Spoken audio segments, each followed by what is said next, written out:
Sheriff, y'all may be seated. Sir, if you would please face me and raise your right hand. You swear the testimony you're about to give will be the truth. I do. Please. Put your hand down. You'll be responding to questions first from Mr. Sanchez, perhaps also Ms. Mitchell. You may proceed whenever you're ready. Thank you, Your Honor. Mr. Lopez, can you please state your full name for the record? Yes, it's Darrin Lopez, Darrin Lopez. And Darrin, where are you from? What do you mean by that, sir? Where were you born? I was born in Berlin, Germany, and then my father was in the military. So did you move around a lot? A couple places. We were in Germany until 74.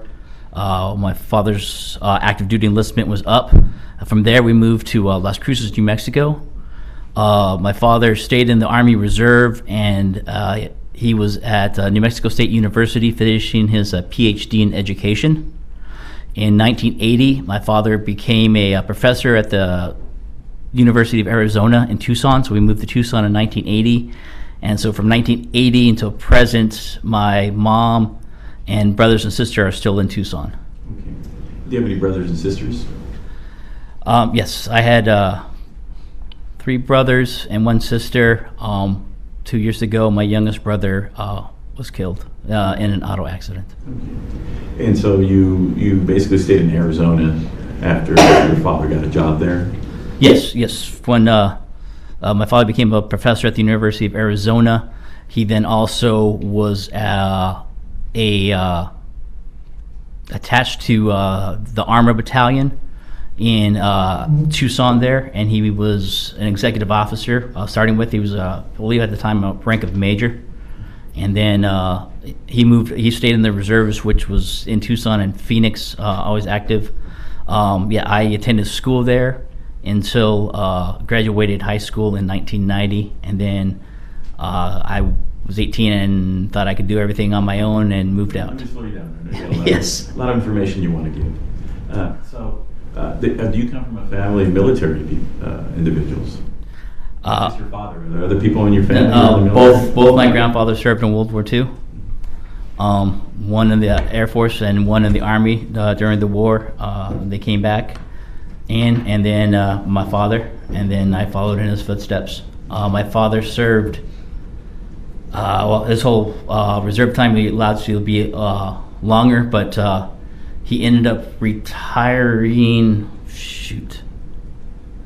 That's fine. But he achieved the rank of full colonel. He ended up retiring out as the brigade commander of the Army Brigade there in Arizona. So your father's still living? No, my father's deceased now. He passed away years ago with lung cancer. So you went to school in Arizona. What was the name of the high school? High school was South Point Catholic High School. And how long did you attend there? 4 years, from 86 to 90, all 4 years, freshman through senior. Okay. Was that an all-boys school, co-ed? No, it was co-ed. That was where I met Jennifer, and that's the same high school that Keith Duncan went to. The gentleman we just heard from right now? Yes, sir. Yeah, that's where we all know each other from. And so you met Jennifer in high school? Yes, my sophomore year. I was a band. I played trumpet. I was also in extracurricular with the jazz band. My sophomore year in the jazz band, my band director at the time knew Jennifer. She modeled for his wife. She took local commercials and stuff like that. So his wife ran an agency, so our band director knew Jennifer. That she played the keyboard, and we needed a keyboardist to play for keyboard bass for our jazz band. So he brought her in, and so I met Jennifer in 1987. Yeah, so she was 15. We were both 15 then. Okay, so you met her through the band? Yeah, we were together. Yes. When you met her, though, how soon did you start dating? Oh no, it was a couple years later. At the time after we met, that's when I don't think she was with Keith yet. Later at that time frame is when she started dating Keith. From my understanding, she had dated Keith, like he had said, up until his end of his senior year, which was the end of my junior year. That's when they broke up. It's that summer vacation when they broke up that when me and Jennifer got together. And so, just to get this straight. So Keith, the gentleman we just heard from, Yes. had dated her first. Yes, sir. They broke up, and then you Yes. started dating her. Correct. Did you ask her out, or did she ask you? No, I was a mutual friendship. It was, we were asked to join a special band representing the whole state of Arizona. I was in the band portion playing trumpet. She was also a vocalist. She was in the choir. This was a 3-week tour as basically students from all over Arizona. We came together, and then we traveled into Europe together, and we played in London, Paris, Switzerland. We got to tour Austria, Germany. So for those 3 weeks, it was when we arrived first in London. Like I said, we already knew each other. Even leading up to this, through practices and rehearsals, we were starting to get closer. So when we got there, we actually started to get together. I would say after the first 4 days in London, their next stop was in Paris. That's when I'd say, became an official boyfriend and girlfriend. For me, we had our very first kiss was on the Eiffel Tower. Very memorable to me. Something that, will stay with me for forever. It was, special. She was like, I'd probably say I had dated a couple ladies, prior to, but Jennifer ended up being my first serious girlfriend for a long term, and started that way. Okay.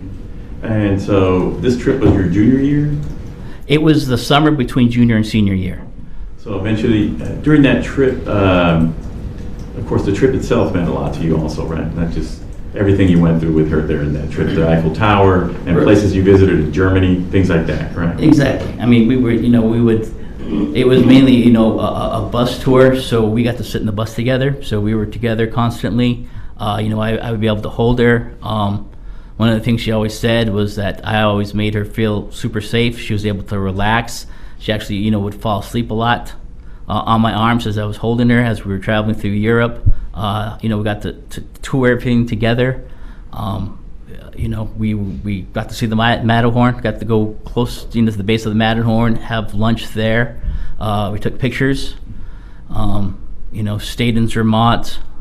We got to visit, Austria, and then Germany was real big, going through the rainforest with her, being able to walk through the rainforest. And Germany has some awesome trail paths there, and as you're walking, there's just a bench shows up like under a tree. One of the things is it started to rain slightly, and so we spent about a good 30 minutes under this tree on this bench just with each other. It's getting towards twilight, so as the rain ended, fireflies came out, and that's another strong memory for me. Okay. Now, after this trip, and this was in the summer. Yes. You got back from the trip back Yes. to Arizona. Correct. Continued dating when you got back. Yes. Did you Yeah, continue dating all throughout high school? Yeah, we finished that. We continued dating until, I guess we separated in 1993. So we stayed together all the time. May I approach you?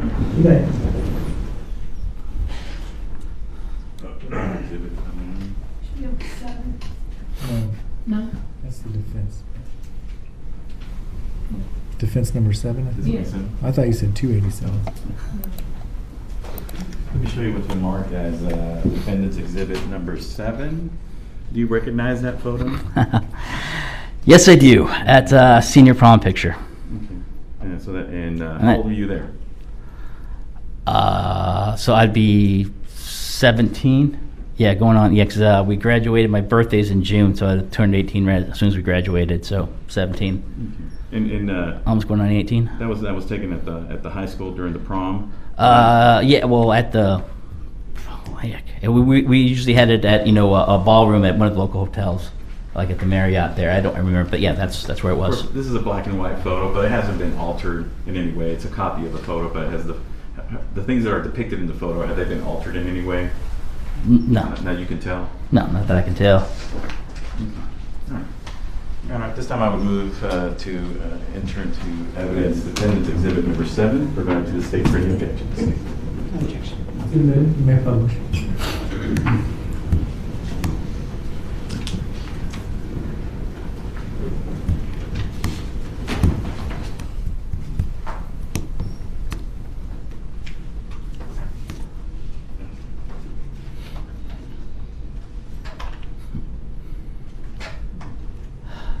To say the least, you and her look much younger back then, obviously, than you do here today. But so you took her to prom, Yes. and then you kept dating her after senior year.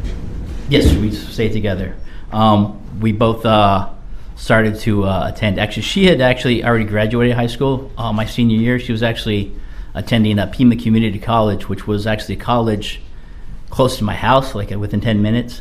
So a lot of her days when I was finishing my senior year at South Point, Jennifer was attending the community college there. In between her classes, she would come back to my house. She would hang out with my mom and my two youngest siblings at the time, John Paul and Yvonne. They were 2 and 3 years old. So, she was, loved by my family. We were together all the time. And after I graduated in '90, we both then moved up to Flagstaff, Arizona, and attended Northern Arizona University. So you moved up there together. Yes.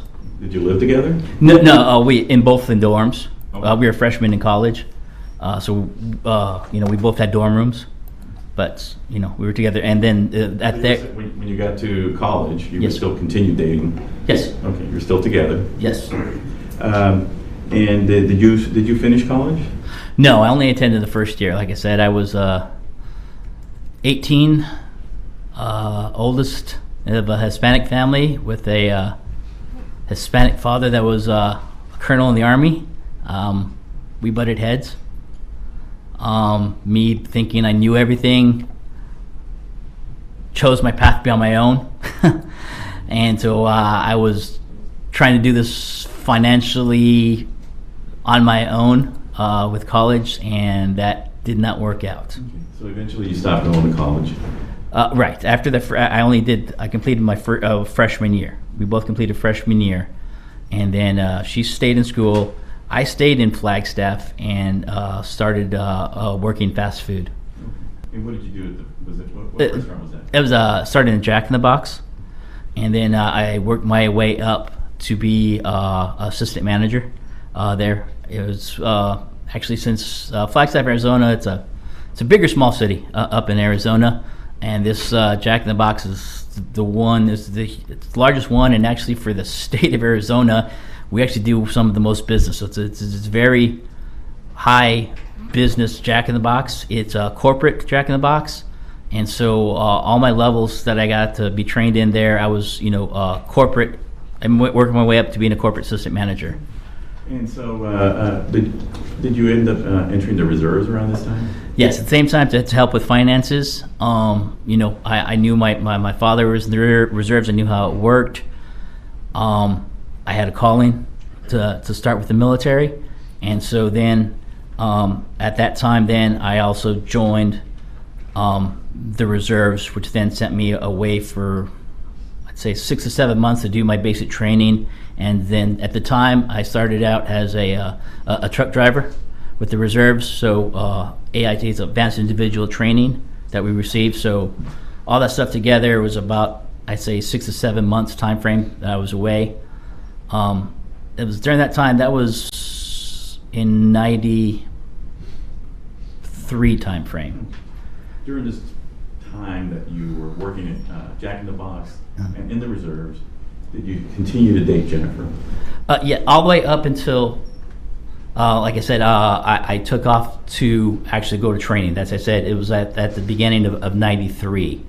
I took off to basic training in AIT, and at that point, she was continuing on with college. I was away. I would call and write, but she started dating other people, and so we kind of, at that point is when our lives started to separate. And the person she ended up dating is somebody you knew, right? There was a couple of guys, but then I think you're alluding to would be her first husband, Mike. Yeah, when I came back, she told me, she had dated a couple other guys in between, and then she started getting serious with this man named Mike, who I got to meet, and he eventually ended up becoming her first husband, and he is the biological father to Amber. And had you met your first wife yet at this time? When I came back, Yes, well, I returned working at Jack in the Box. My wife Rebecca came up from Phoenix to start working at Jack in the Box, and that's how we met, working there. And how soon after you met did you all get married? About a year later, I ended up moving down to Phoenix. Rebecca actually moved back early. She only stayed up in Flagstaff for a few months, and she had to go back to Phoenix. She transferred back down. That's where her family lives. And so at the time in Flagstaff, we weren't dating, but we were friends. But, I had a couple roommates that we shared an apartment with, and so we were all four of us were friends, and she would come over to our place and hang out a lot. So I got to know her there, socially. My friends were married, Pam and Todd, and they ended up having a young baby, and so they were moving back down to Phoenix because that's where Pam's family is from, so to help out with living. At the time, nothing else was happening in Flagstaff for me, so I decided to move with Pam and Todd and still be the roommate down in Phoenix, and I transferred into the restaurant where Rebecca was working. And so we reconnected there, and then at that time is when we started actually dating. I would say we dated, I guess, maybe 10 months, and then we ended up getting married in '94. Now, around this time, is this around the time that you ended up entering the military? Yes, transferring down to Phoenix, their Jack in the Box was in I guess we call it a gang zone. I was the night manager. I would work overnights with Rebecca. She had 2 young daughters, which became my daughters, Summer and Ashley. At the time, they were 7 and 4. And so when after we started dating, became serious, we moved in together. And so then to help take care of the girls, I was the night shift manager. I'd work overnights, and Rebecca worked during the days. So I would get off at 6 in the morning, Rebecca go to work. I would take care of the girls in the morning, get them off to school, sleep, and then be able to be with them in the afternoon. Then Rebecca would come back home. I'd take a little bit more of a nap, and then get up and go and do the night shift. So when did you go into active duty? I went into active duty at the end of '94 because of the gang violence there. Especially on the weekends, they would come around. There was a shooting next door in the Circle K. A kid got shot. He ended up running into my restaurant. He was bleeding from his arm. I ended up putting a tourniquet on there, saved him, called the ambulance, took care of him. We would get, the gangs would come around. We'd have to lock our doors. They'd come around. They would mark all on our windows. And so at that point, I was in the reserves. I was getting fed up with this. I was thinking, if I'm going to live a dangerous life, let me go in the military. At least they give me a gun, teach me how to do so I can fight back and defend myself. So that's what, and then, being newly married, it would provide a much better living for my family. So when did you go off to training for your first service in the military? Right, so it would be, I think they have it on my records, I think December of '94-ish. Basically, I had to, since I've already been through basic training, I was in there, I changed jobs. This time I'm just going to have to object to narrative. Wait till I ask you the question now, so it'll be a little faster and much smoother. Is that okay?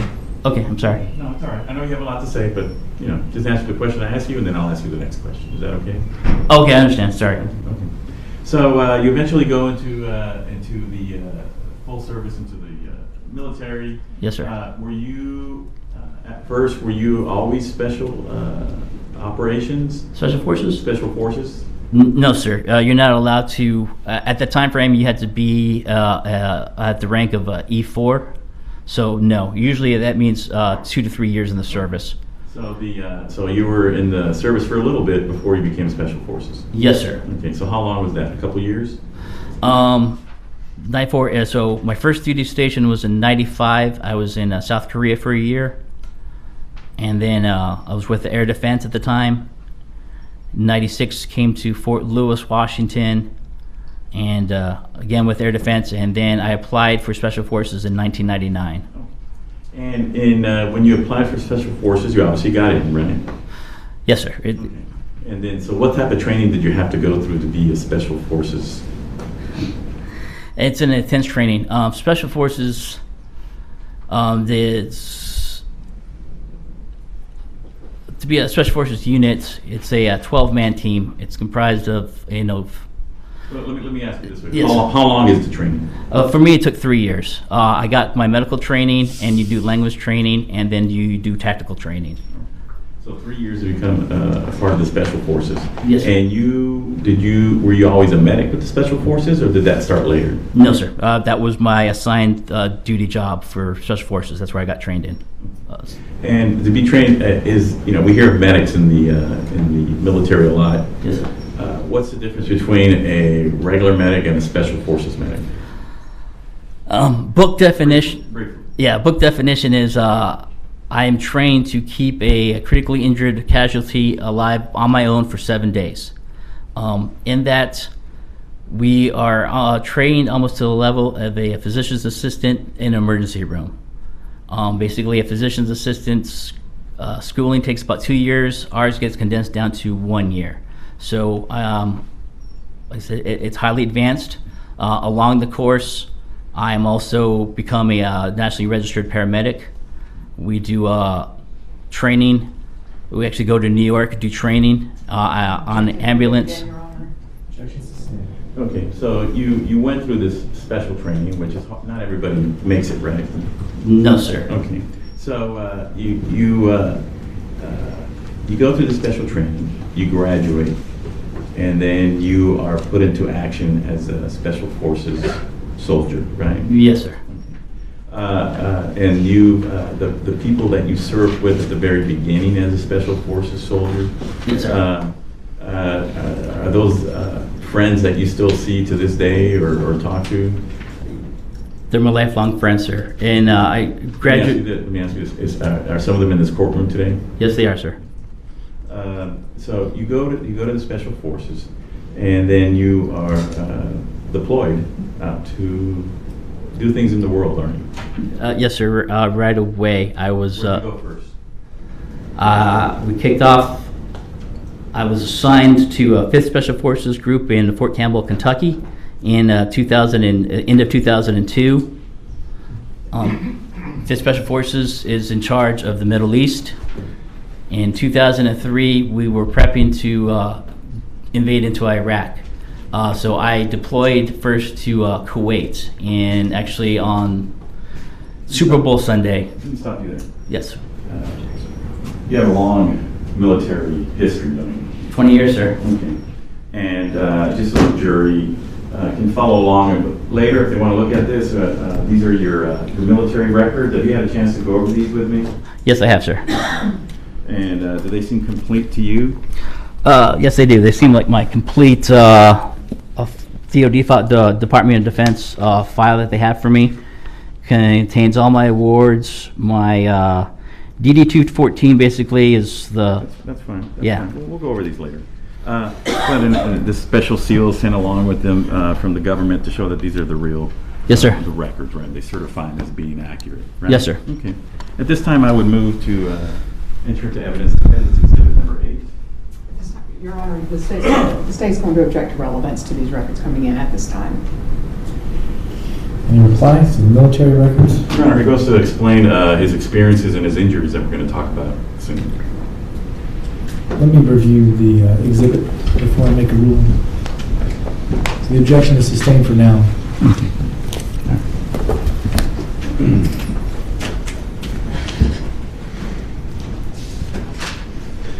So you go into the military, and part of being deployed as in the Special Forces, though, there's something you have to fill out called a SERE card. It's come up already in this trial before, but again, what is a SERE card? Yes, sir. SERE, S-E-R-E, stands for Survival, Evasion, Resistance, and Escape. Basically, it's a school, one of the last schools you go to teach us how to act to be if we ever captured by the enemy. So the SERE card for Special Forces we have to fill out prior to each deployment.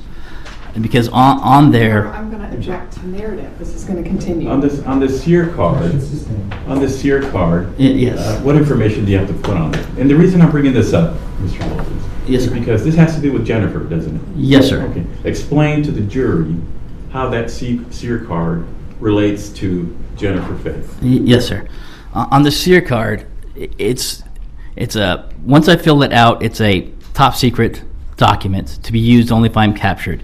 In that, so you have to fill out boxes to put down pertinent information that only I know.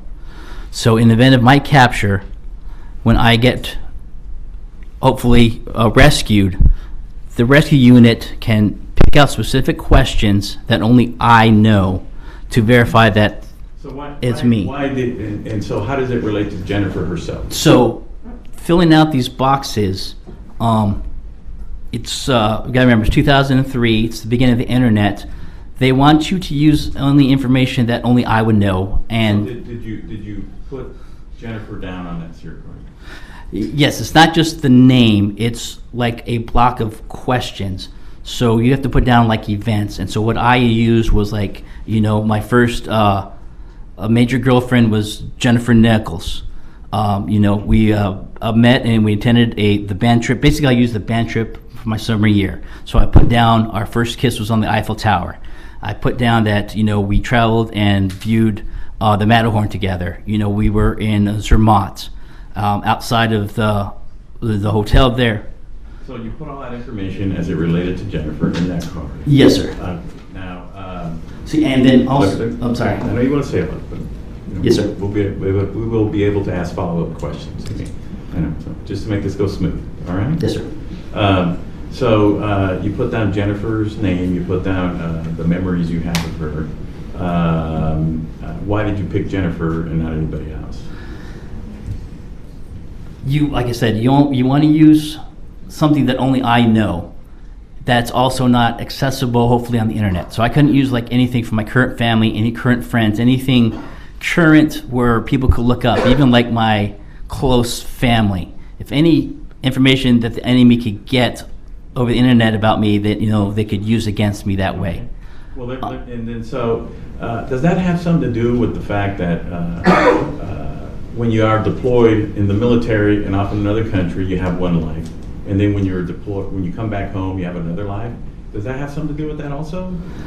Yes, for me, that's the way I operated. You know, because also with this, you know, the thing you asked about the, you know, why I picked Jennifer is also these memories you have to have in case, you know, I'm captured. I could be captured for a long time, could be tortured. These memories have to be something that's ingrained in me, that I know when I am rescued, I'm going to answer the question, no matter what I've been through, for how long I've been through. So that's why they have to be very specific and very meaningful to me, to make sure that I remember at the time. Now, so you're sent off, and you eventually, do you go to, what's the first place you go, Iraq? Yes, sir. Well, we actually deployed into Kuwait, and we staged. I was, you know, part of the initial invasion force into Iraq. We invaded in April 2003. As part of your deployment there in an invasion of Iraq, did you end up going to Saddam Hussein's palace? Yes, sir. Well, my team ended up being assigned. Objection, Your Honor, to this line of questioning is relevant. Well, let's get to what's important then. Okay, we'll come back to that eventually. Were you injured in Iraq? Yes, sir. A major injury occurred on my third deployment. And were you injured before that also? Slightly. I was blown. I had IEDs, improvised explosive devices, the road bombs, go off right next to my Humvee a couple of times during trip 2. And that, you know, started my concussion injuries. And so, but then when was it that you received your most serious injury? That would have been September 9th, 2005. I was blown up by 2 truck-borne improvised explosive devices. And during this event, it killed 19. The only 4 of us that survived were the 4 members from my special forces team. We were all injured. Greg and John were. Let's talk about your injury. Yes, sir. How bad was it?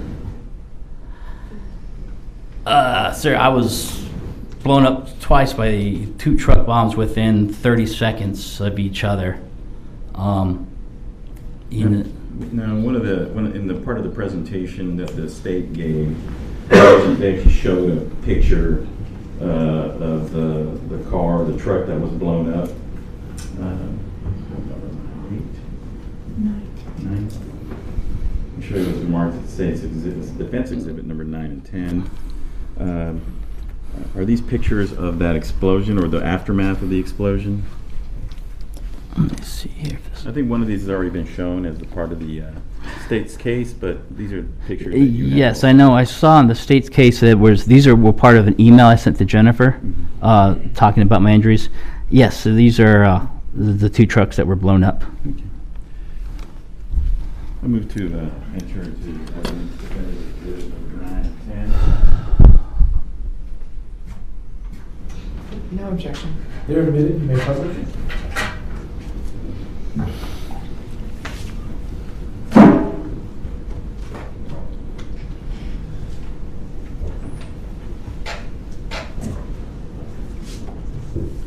What we see there is that the truck that had the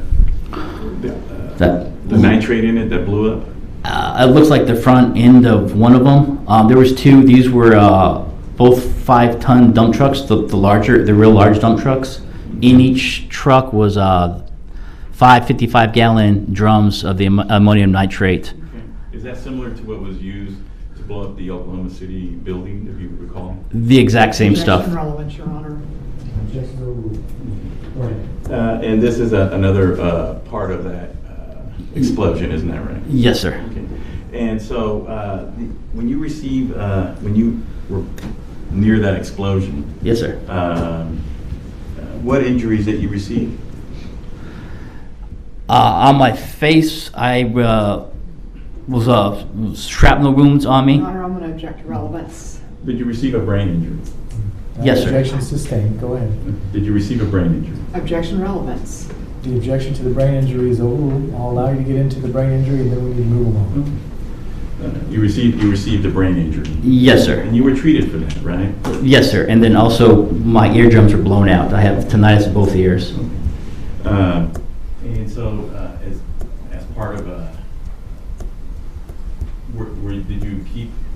did you stay in the military after that explosion, or no? Sir, I stayed on deployment, sir. I recovered for 5 days and was back on duty. And is that what you received your Purple Heart for? Yes, sir. You also received 2 gold stars, right? Bronze star, Objection, Your sir. Honor, relevance. Objection sustained. And so you received these injuries, and eventually you're treated for them back here in the United States, right? Eventually, sir. I don't get diagnosed with that traumatic brain injury until the end of 2009.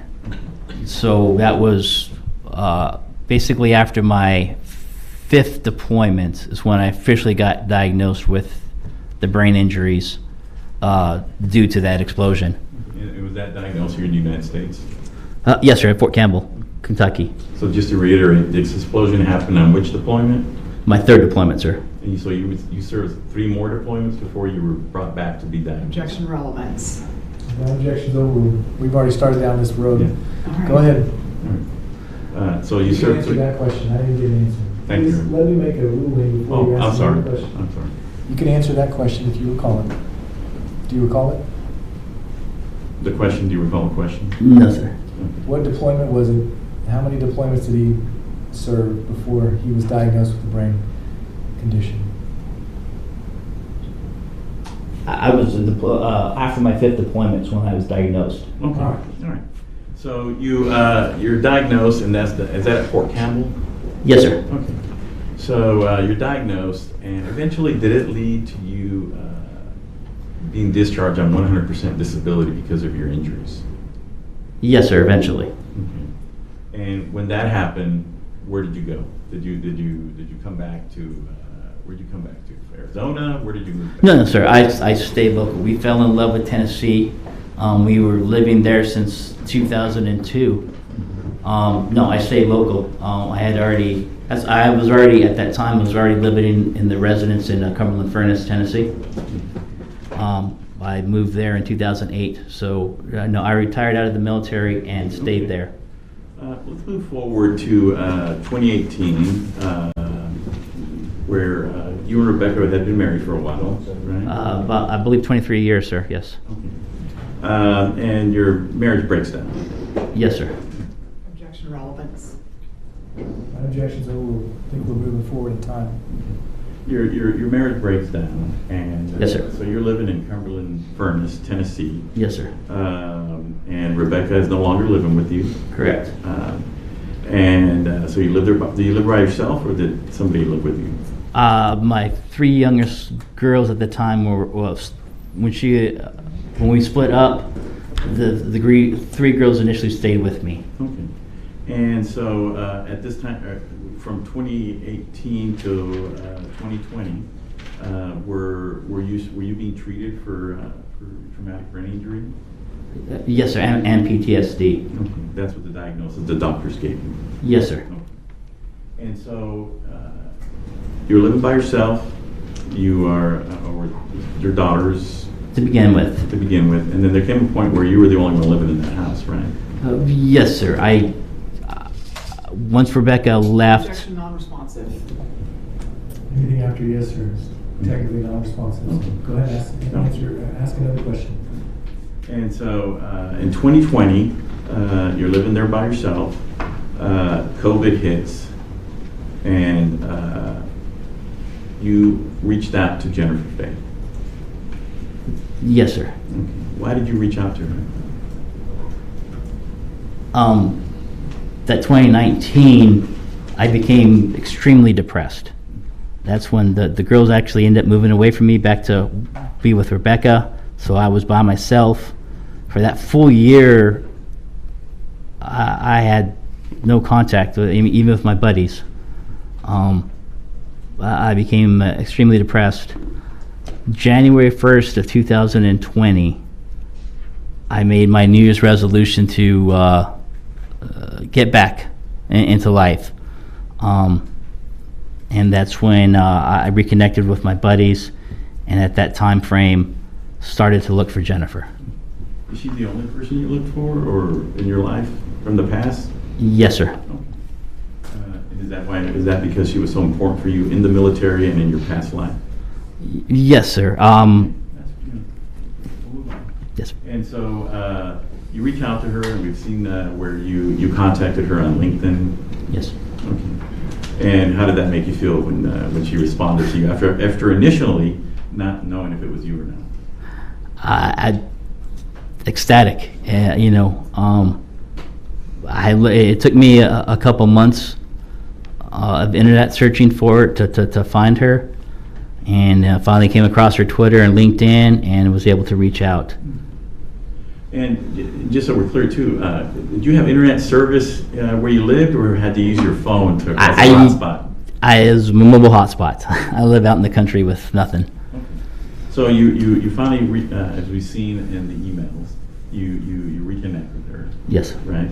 And it's part of your New Year's resolution to reconnect with people.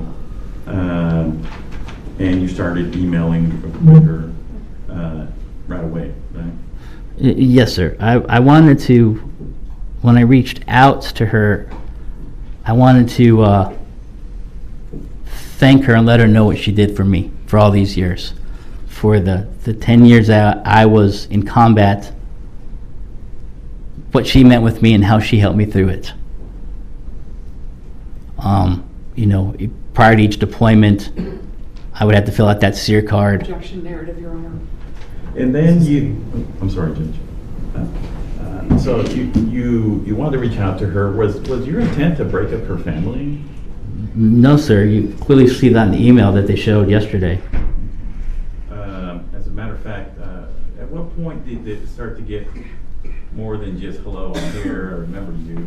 As we see, it starts to, you said at some point you start professing your love for her. Yes, sir. I mean, I was surprised yesterday to see how rapidly it was. If you had asked me, I would have said it took a couple weeks, not just a few days. But right away, she started telling me about her relationship with Jamie and how it was not emotional and no physical love there. And so that's when it started to grow. Okay. You talked about a 5-year plan with her. Can you tell the jury what that's about? Yes, sir. I mean, as after we were reconnecting, talking about it, found out that she was a little bit distant from her husband. If possibly we wanted to get together. And 5, I'm still going through a divorce. I wasn't divorced yet. My daughters were in school. I was not going to move from where I was. My daughters were going to finish high school, all of them. My youngest at the time was in 8th grade. So it was going to be 5 years before she graduated high school. So before I would move anywhere to maybe be with her, it was going to be a 5-year plan.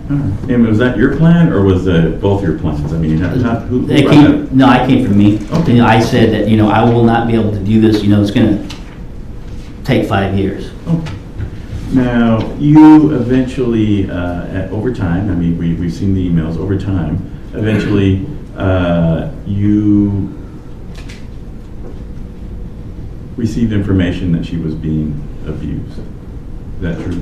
At some point? Yes, text messages. Okay. So the first time you heard of abuse was through a text message? Yes. Okay.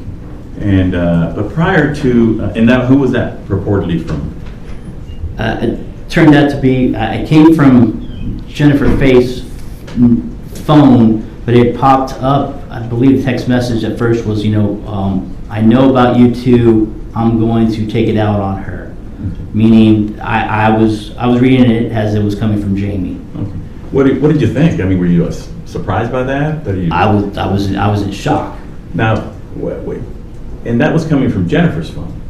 Yes, sir. Okay. At any time during this whole episode, at any time, did you ever get a text message directly from another phone that was Jamie Faith's phone? No, sir. It was always through her phone? Correct. Okay. So the first time you got this message where he says, I found out about you, you look at it, did you respond to it? Yeah, I believe so. And, I was like, what do you mean? Now, were you kind of confused as far as why, is Jennifer playing a joke on me, or like, why is this coming from her phone? Correct. When it came in there, I was confused on, exactly who was sending it. Okay. So you get this message, what do you do? Like I said, I text back, what do you mean? And I believe then is when he said, this is Jamie. I found her phone and I see all you two have been texting. And, and he was upset about it. Okay. Now, prior to that message, though, you and Jennifer had talked about him, right? Because she relayed to you that they were, not as close as they used to be, or they weren't intimate as they used to be, correct? Correct, yeah. She told me that they had not had sexual intercourse in 4 years. Now, I'm going to show you, it's not really it's already an exhibit, it's a copy of an email, the first email, one of the first emails where you received from Jennifer. What number is that? It's actually already in evidence, and it's part of the state's record, right? What is it? Listen, I appreciate that. It may be, but if I'll you're mark it. pulling it out, why don't you mark it Okay. just so we can be clear on the record what we're talking about. Just trying to save some paper here. What am I on Defense 11. now? Thank you. Any objection to defense 11? It's already in evidence. It is. No objection. Defense 11 is admitted. Thank you. Now, in Saturday, April 11th, do you remember this email that you received from Jennifer where she's forwarding to you an email that was purportedly from Jamie Faith? Yes, I do. And that was an email where she's telling you that he wants to put her on this vegan meal plan, right? Yes, sir. The important thing there's the 1,200 calories. This is, like I said, April 11th already. Abuse had already started happening. I got to the point where, because I initially made initial contact with her on March 17th, so we're talking already 3 or 4 weeks into it. Okay. This is my question. Yes. My question is this the first time or one of the first times that you had seen Jamie's email address? That's the very first time. Very first time. Yes, sir. So Yeah. the very first time that you see his email address Yes. is when she forwards you something that that you believe had been emailed to her by Jamie. Yes. Jennifer told me, I believe talking on the phone, that Jamie and Jeremy thought she was a little chubby and she needed to lose weight, and so they were going to put her on this 1,200 calorie diet. And so when you receive an email forwarded to you from this email address, do you have any reason to believe that that's a fake email? No, sir. Okay. So she sends you this innocuous email with that in there. Well, now that you're sitting here today, to make it look like it's a real email. Is that true? Well, yeah, no, sir. She called me on the phone and said, "I'm forwarding this to you. This is what Jamie sent to me." So from then on, whenever you would respond in an email who you think or talk to Jamie, it was from this. It's because you got it through this email. The Jamie Faith email? Yes. Yes, sir. Okay. Now,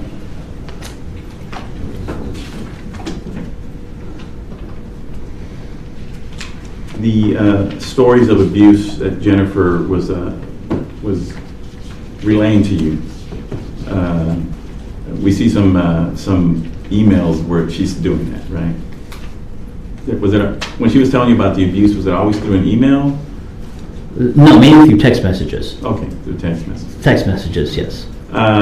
Was she also telling you on the phone? So in other words, all your conversations were not just text messages. They were also speaking on the phone with a voice. Yes, sir. Yes. No, that's why, eventually the text started.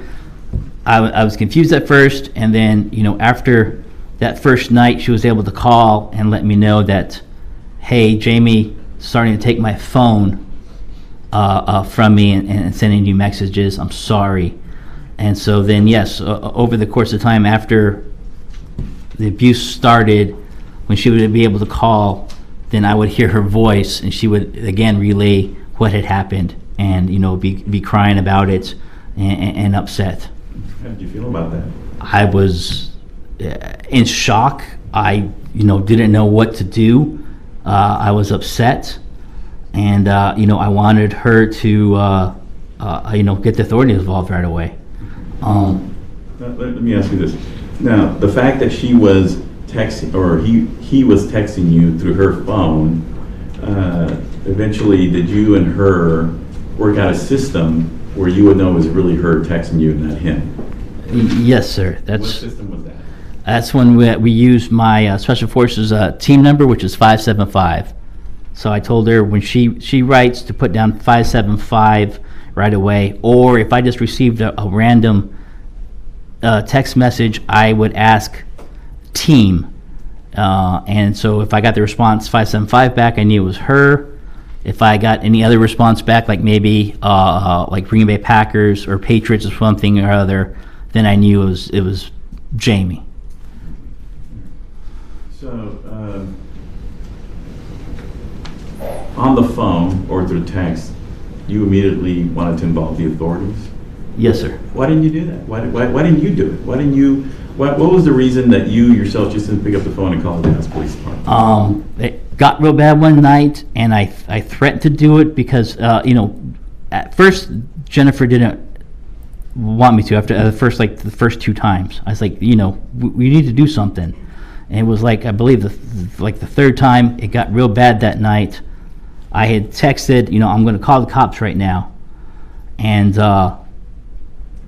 I actually looked up the phone number for Dallas PD. I texted that I got the phone number, and I'm calling now, and then all of a sudden my phone rings, and it's her calling me and saying, no, don't. He stopped. So the first few times, that was what would stop me. And she didn't want the cops involved right away. Why didn't she want the cops involved? She said that, she started blaming it on herself and me by getting together, and she did not want to hurt Amber. Amber was living with them at the time. It was COVID had hit.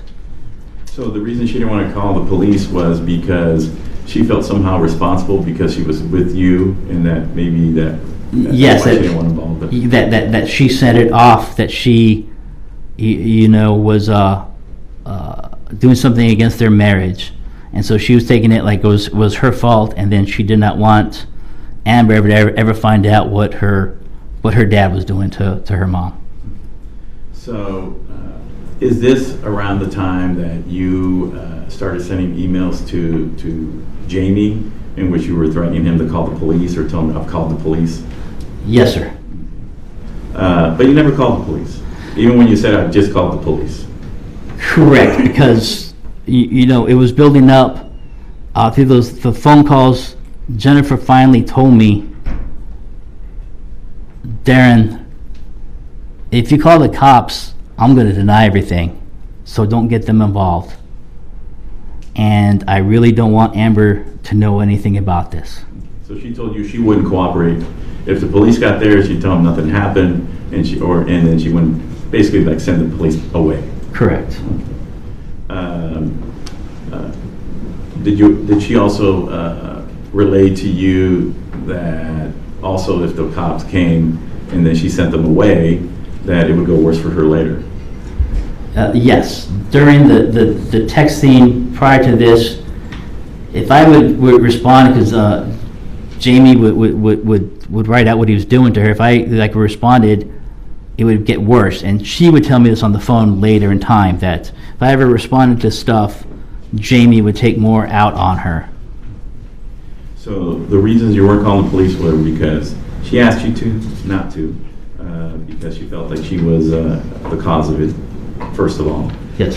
Then she told you that she wouldn't cooperate with the police because she didn't want Amber also to find out what her father was doing to her, correct? Correct. And then also because it would go worse for her after she wouldn't cooperate.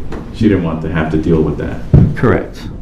So you took it upon yourself to send emails to the person you thought was Jamie Faith, to threatening him with going to the police sometimes, and also going to his job, right? Correct. So let me back up here a little bit about going to the police. Okay. Did she make you promise or give your word that you wouldn't call the police? Yes, sir. She made me swear that I would not call the police and that I would never tell Amber. And she knew how close I was to my daughters, and so I understood why she wanted to protect Amber. And you giving your word as a military man, what does that mean? Everything, sir. It's my honor. I'm going to do it. When I give my word, it will be done. That was part of it also, and because you loved her? True. Yes, sir. Now, we've seen some emails where you say, I've called the police, or I'm about to call the police to Yes. Jamie. Were those just ways of trying to scare him? Yes. At the time I was trying to scare him, and then also at this time I was trying to, when Jennifer would call me, I was asking to who else what other friends that she can tell. I started asking her to give me somebody else to talk to, that so maybe somebody else could help. Because you were in Tennessee. I was in Tennessee, and I knew them for 3 weeks, and this was started. And so, I mean, Jamie doesn't know me. I don't know Jamie. So I was hoping to get somebody that knew them both, that maybe, get somebody else involved. They can talk to Jamie and get this to stop. Is that when the persona of Robert Schmidt came into play? Yes. Rob Schmidt, but before even any of this started, when we were starting to get to know each other, Jennifer told me about Rob. They were work partners. They've been work partners from Phoenix for like 15 years. They got promoted together, and they were working out of Dallas. So you had heard of Rob before? Yes, sir. I knew he was a close work friend. So when she suggested him to you, you trusted that they were good friends? I was thankful. It took me a couple weeks to actually, get anything from Jennifer to, a phone number or email, somebody for me to contact to let them know what was going on. Let me back up a little bit. Did you ever ask for Jamie's number? I don't think I ever asked for Jamie's number directly. Why is that? I believe from that one email, I got from Jamie. It stated that Jamie was going to call. He's like, I was going to call, but I knew we would start fighting, so I just kind of took it that it probably wouldn't be good for us to talk on the phone that way. Like I said, he didn't know me. I didn't know him. I wanted somebody he knew to make that first voice phone call to him, other than me. Now, we saw in your first email to Rob, you started with basically, I got your email from Jennifer. Yes, sir. And that's how she actually gave you the email, right? Yes, Jennifer finally gave me the email, and I was happy. Like I said, it took me a couple of weeks working on Jennifer, saying, you have to, we have to stop this. You don't deserve to be hurt this way. We need to let somebody else know. And were you led to believe by the person that we know now was Jennifer, but back then you didn't know that? No, sir, no idea. Did you come to believe that Rob was actually helping? Yes, I did. I mean, I wrote, you saw the emails yesterday. We went through them, quite a bit of detail, but, even I gave my phone number at first to him with all the information, and any suggestions that I had to hopefully, get Rob to act and to respond. And now this Rob person assured you that he was going to talk to Jamie about it, right? Yes. And you believe that he did? Yes, I got that belief from phone calls with Jennifer.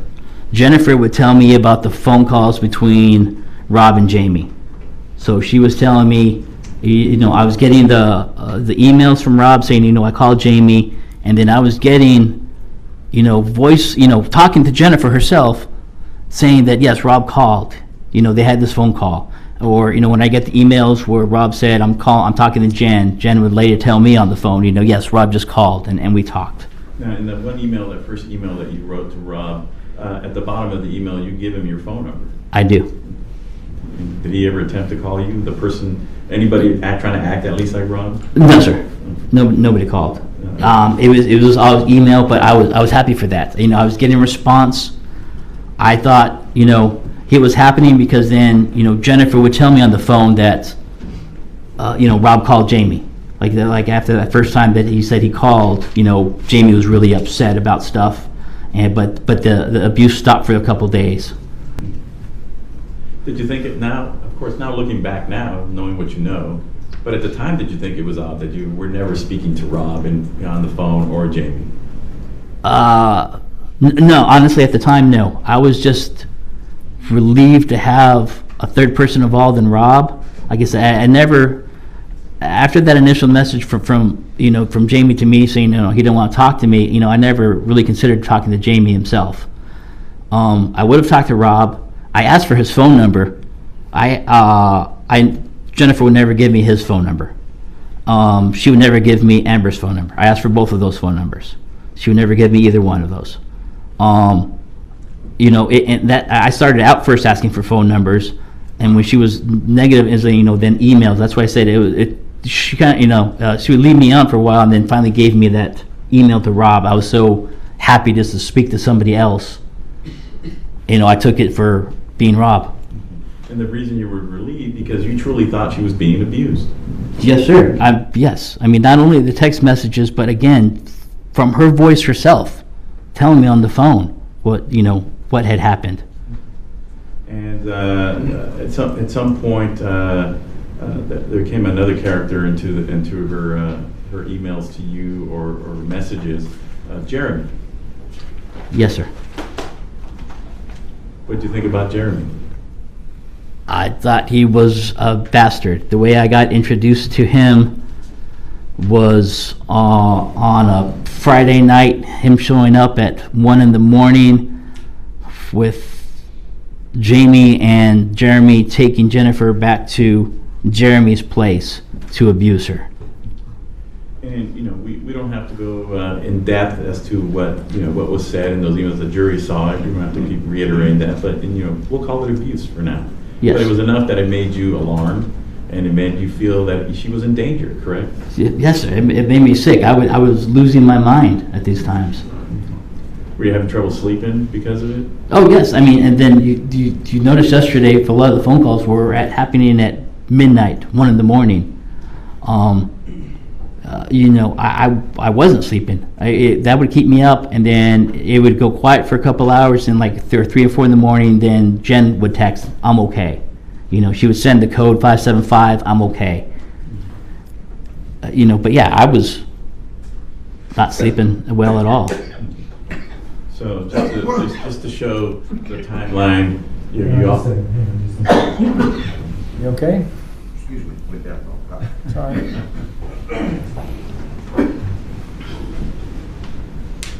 Okay. That didn't sound very convincing.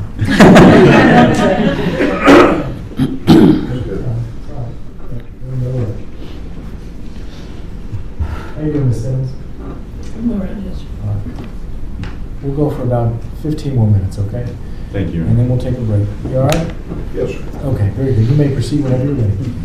So just to follow along the timeline, you all reconnect in March of 2020, a few weeks, maybe 3 weeks after you reconnect, you start receiving information through text messages that you believe are Jamie, that abuse is happening to Jennifer, right?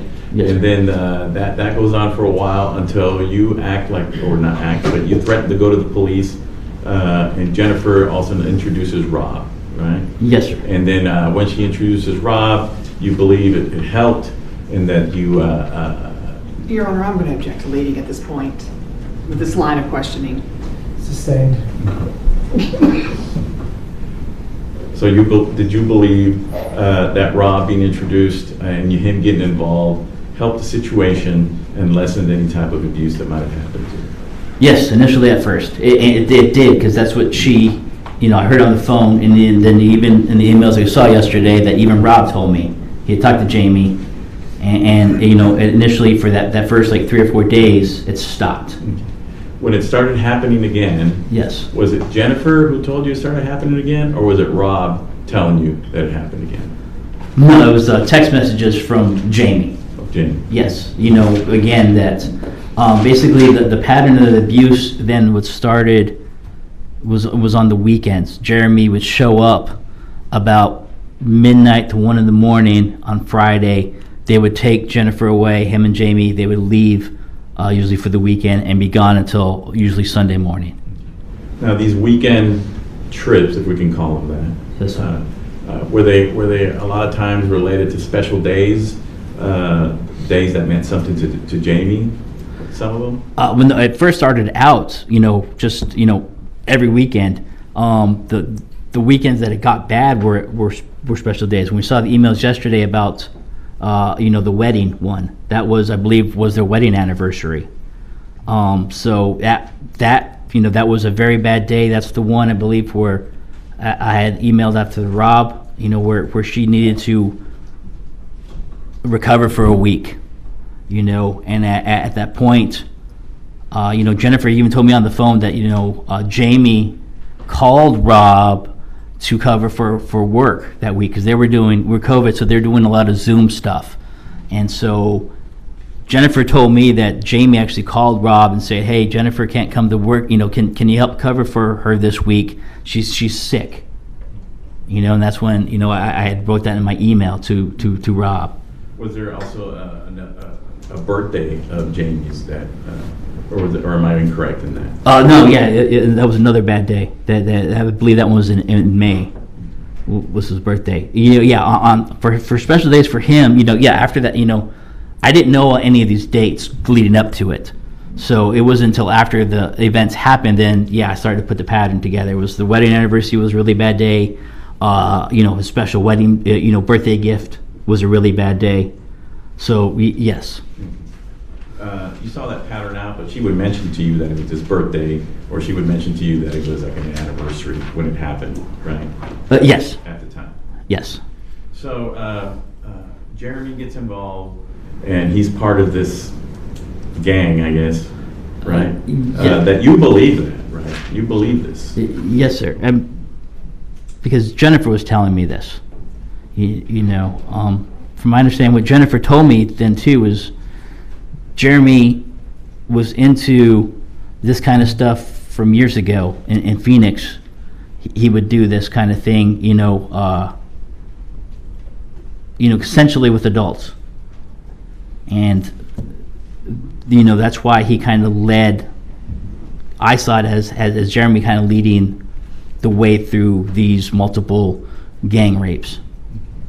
Now, a lot of times in emails or text, or especially in emails sometimes, you use the term something was sent to you, or you sent something.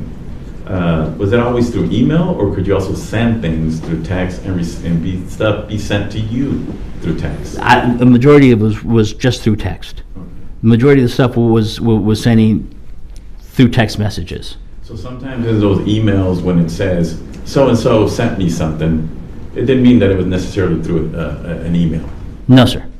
Actually, most of the time it was through a text. Yes, sir.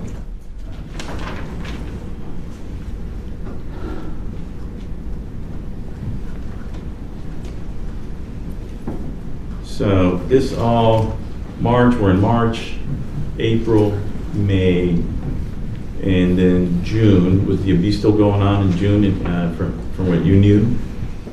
No, it started to die down. It seemed like after Jamie's birthday was a big date, a couple weekends was more of Jeremy, and then it seemed to die off in the middle of the summer time frame.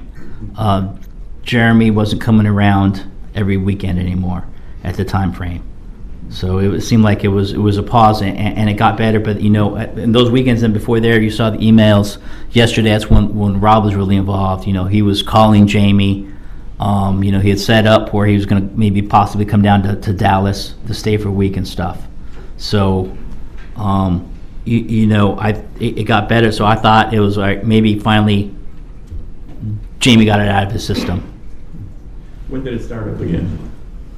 If you I'm trying to remember all these days, but how do you remember it starting back up again? When Jeremy showed back up, I think it was July some time frame. We saw the email yesterday when I was freaking out to Rob. Jeremy's back. So we had those good weeks in there where it was not much, and then I flipped out because Jeremy was back in the picture and started taking it away from the house again. Would it be August 16th? You're saying it's July. Is it possible it was August 16th? Yes, sir. I mean, I was going off of trying yesterday. I mean, my memory isn't the greatest. Go ahead. No, I'm saying, I'm sorry, my memory isn't the greatest. It was in the summer. Yes, sir. Okay. Was this around the time that she went to Las Vegas with Jamie? I believe Vegas was in September Okay. when they went to Vegas. So in August, Jeremy came back in the picture, and you believe that there was more abuse again? Yes, I mean that I was getting more text messages, from Jamie on Jen's phone. That's when he sent me some more of those emails, and I believe that's when those pics that he sent of actually, all the bruising and marks that he was putting on her. We'll talk about those pictures a little bit later. Yes, sir. Eventually, you came to find out that they were old pictures, right? Well, not until, well, what was it, October of 2021? Yeah, but eventually you found out. But at this point, you think they're real. They are, yes, sir. Okay. Actually, some of the pictures were real, of Ye- injuries that she had, correct? Yes, I came to find out that they were old automobile accidents that she had years prior. But yeah, those pictures were real. And those were really her in the picture with those bruises, just not, she didn't receive them the way she told me she was receiving them. Matter of fact, you found out that one of the pictures of the lip cut was a stock photo from Google. Yes, sir. I'm the one that had to show you that, isn't that true? Yes, sir. So, in August, it starts up again, right? The abuse. Yes. And then does it go all the way through September, or does it die down for a little bit? No, once Jeremy came back into that picture, it stayed pretty constant. He was there. Jeremy was involved until till they took off from Vegas. When they came back from Vegas, it was just Jamie by himself, but he was doing more to her personally. That's when it started to get worse. And at this time, is this around the time that you weren't able to contact Rob anymore? Or when did that stop happening? Do you recall? I mean, I don't recall. I mean, I know eventually it's like his email died off. So yes. As a matter of fact, it was reflected in some of the emails to Jennifer that, hey, I've been trying to get a hold of Rob, and I haven't heard anything back. Correct. So September, again, the arc of abuse is starting to go up again. Yes. And you're learning that the abuse is starting to happen more often. Yes. Around this time, when did you first hear or find out or were told that Jamie had snapped and that he had cut her hair? She told me that it had happened. It was after Vegas when they came back. One of his things then too was Jamie would start taking her into the bathroom, pushing her down on her knees and making him perform fellatio on Jamie. He started threatening her with scissors to cut her hair, and eventually he ended up cutting it. So that concerned you, obviously. Yes, I mean, even in the emails we did,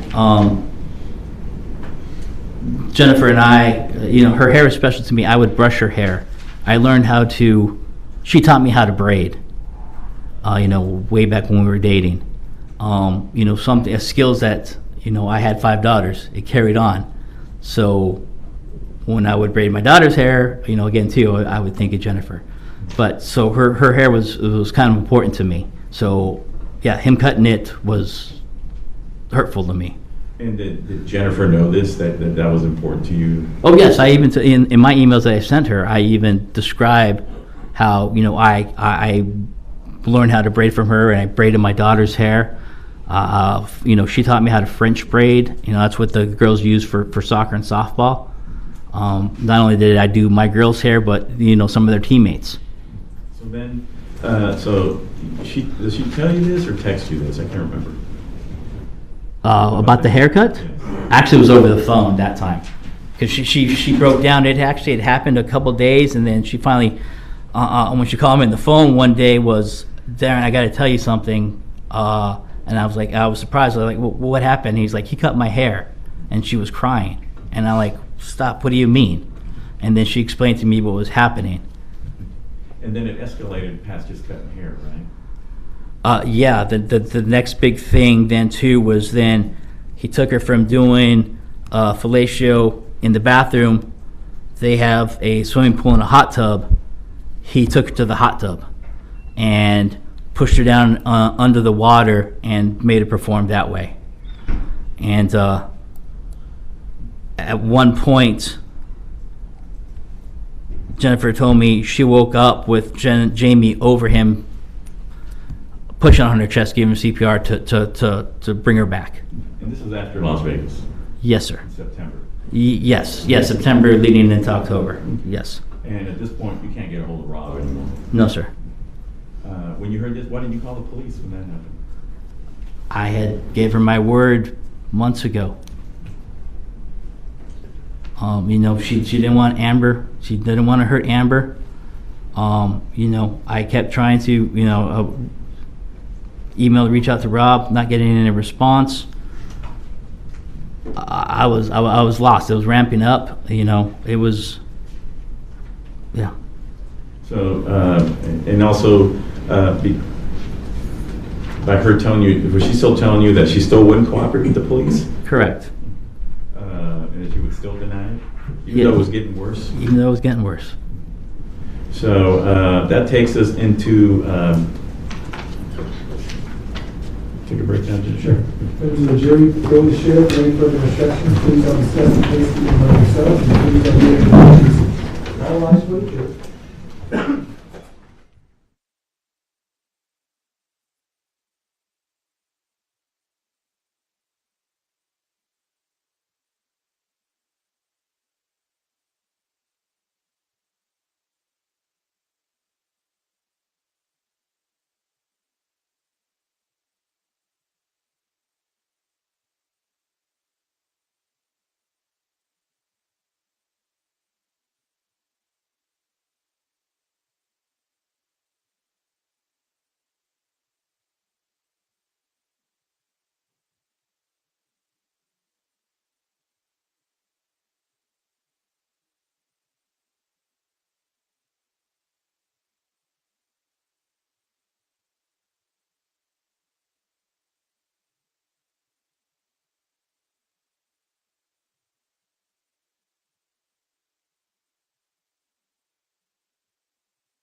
was a big thing.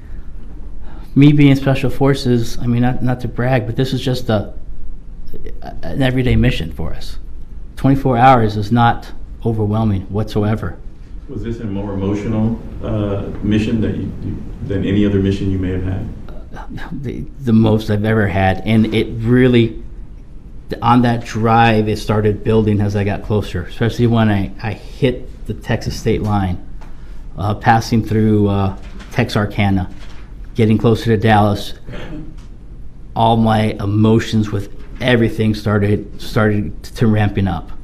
Yes or no, was it because you were getting closer to the danger that you've been perceiving this whole time? Yes. So you get to Dallas. Now, we've seen evidence that you turned off your phone. Yes, I did. Why'd you do that? Again, we were trying to make it where nobody would find out the truth about anything. You know, where Jamie could be out of the picture. You could have a funeral. Everybody, mourn him for the man he was. Can remember him who the man he was, not the broken man with COVID and the stresses and everything happened to him. And so, that's why I was trying to protect, keeping everything secret that way. Were you protecting yourself, or were you protecting Jennifer from trouble? A little bit of both. I mean, it overlaps. It was keeping us both safe. So you're driving down, you hit the Texas border, and then, as we saw, you end up not close to where you were supposed to go. No, sir. Why is that? One of my PTSD, TBI triggers is I don't like a lot of people, and I don't like driving. I get lost easy. I can find you anywhere in Iraq. I still get lost in Tennessee driving around. As I was getting close to Dallas, I was just using the regular old map. Dallas has a whole bunch of construction going on the highways. It's at nighttime. It's dark. And I didn't realize how big Dallas was. Let me ask you this. Cumberland, Furnace, Tennessee is nowhere near as big as Dallas. No, even Nashville is. Compared. I think Nashville is big. With the lights and stuff like that. I think it's maybe 1/3 the size of Dallas. So you get to Dallas. I'm getting to Dallas. Yes. You get to Dallas, and you end up south of the area where the address in Oak Cliff, right? Yes, I'm trying to look for the dang Clarendon, I think is the name. That main road that's right there, I believe. I'm not trying to remember. I know it starts with the C. I'm on, I believe that's 135 going south. I'm trying to look for Clarendon. There's a whole bunch of construction. I literally get lost. And I keep going, and then I guess south of Dallas, all of a sudden it seems like the city kind of dies off. It becomes, the lights down, and then that's when I look around and I'm lost. So, do you end up pulling over at some point? I did, right then. Slow you down. Yes, sir. I know you want to say it. Well, I'm sorry. It's again part of. That's all right. So so you stop yourself and you try to get your bearings. I pull off to the side of off to the highway. There's a parking area. I pull into. I feel myself getting into my PTSD spiral. All these emotions. Now, you use that term, PTSD spiral. Yes, sir. That's what doctors have told you happens to you when you get high stress and things like that. Yes, right? And this is something that, it's not like self-diagnosis. This is what doctors have told you. I went through PTSD programs through the military and through the VA. All right. Well, let me slow you down. So you pull over. Yes, sir. And you try to gather yourself. Is that when you turn on your iPad? Well, not yet. I mean, I'm pulling over, I stop, I feel all these emotions coming on. I knew I'm lost. What am I going to do? She's going to be attacked within hours. I sit there thinking, the only way I'm going to be able to find her place is if I turn on my iPad. Or, I mean, it's my Galaxy Samsung, actually. Turn on my Google Maps. That's the only way I'm going to be able to get back on there. But I know as soon as I hit that button, I'm leaving a digital trail.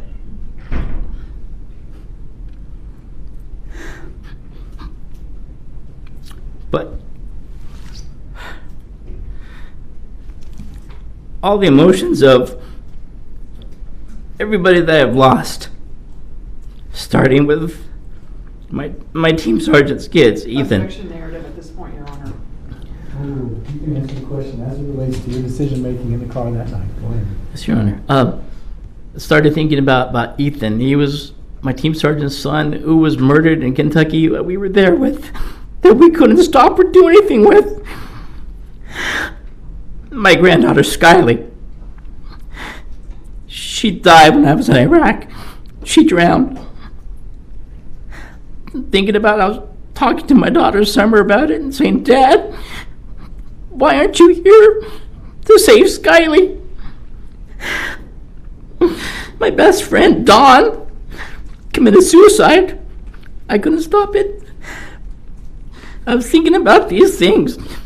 Stuff that I couldn't do. I couldn't stop.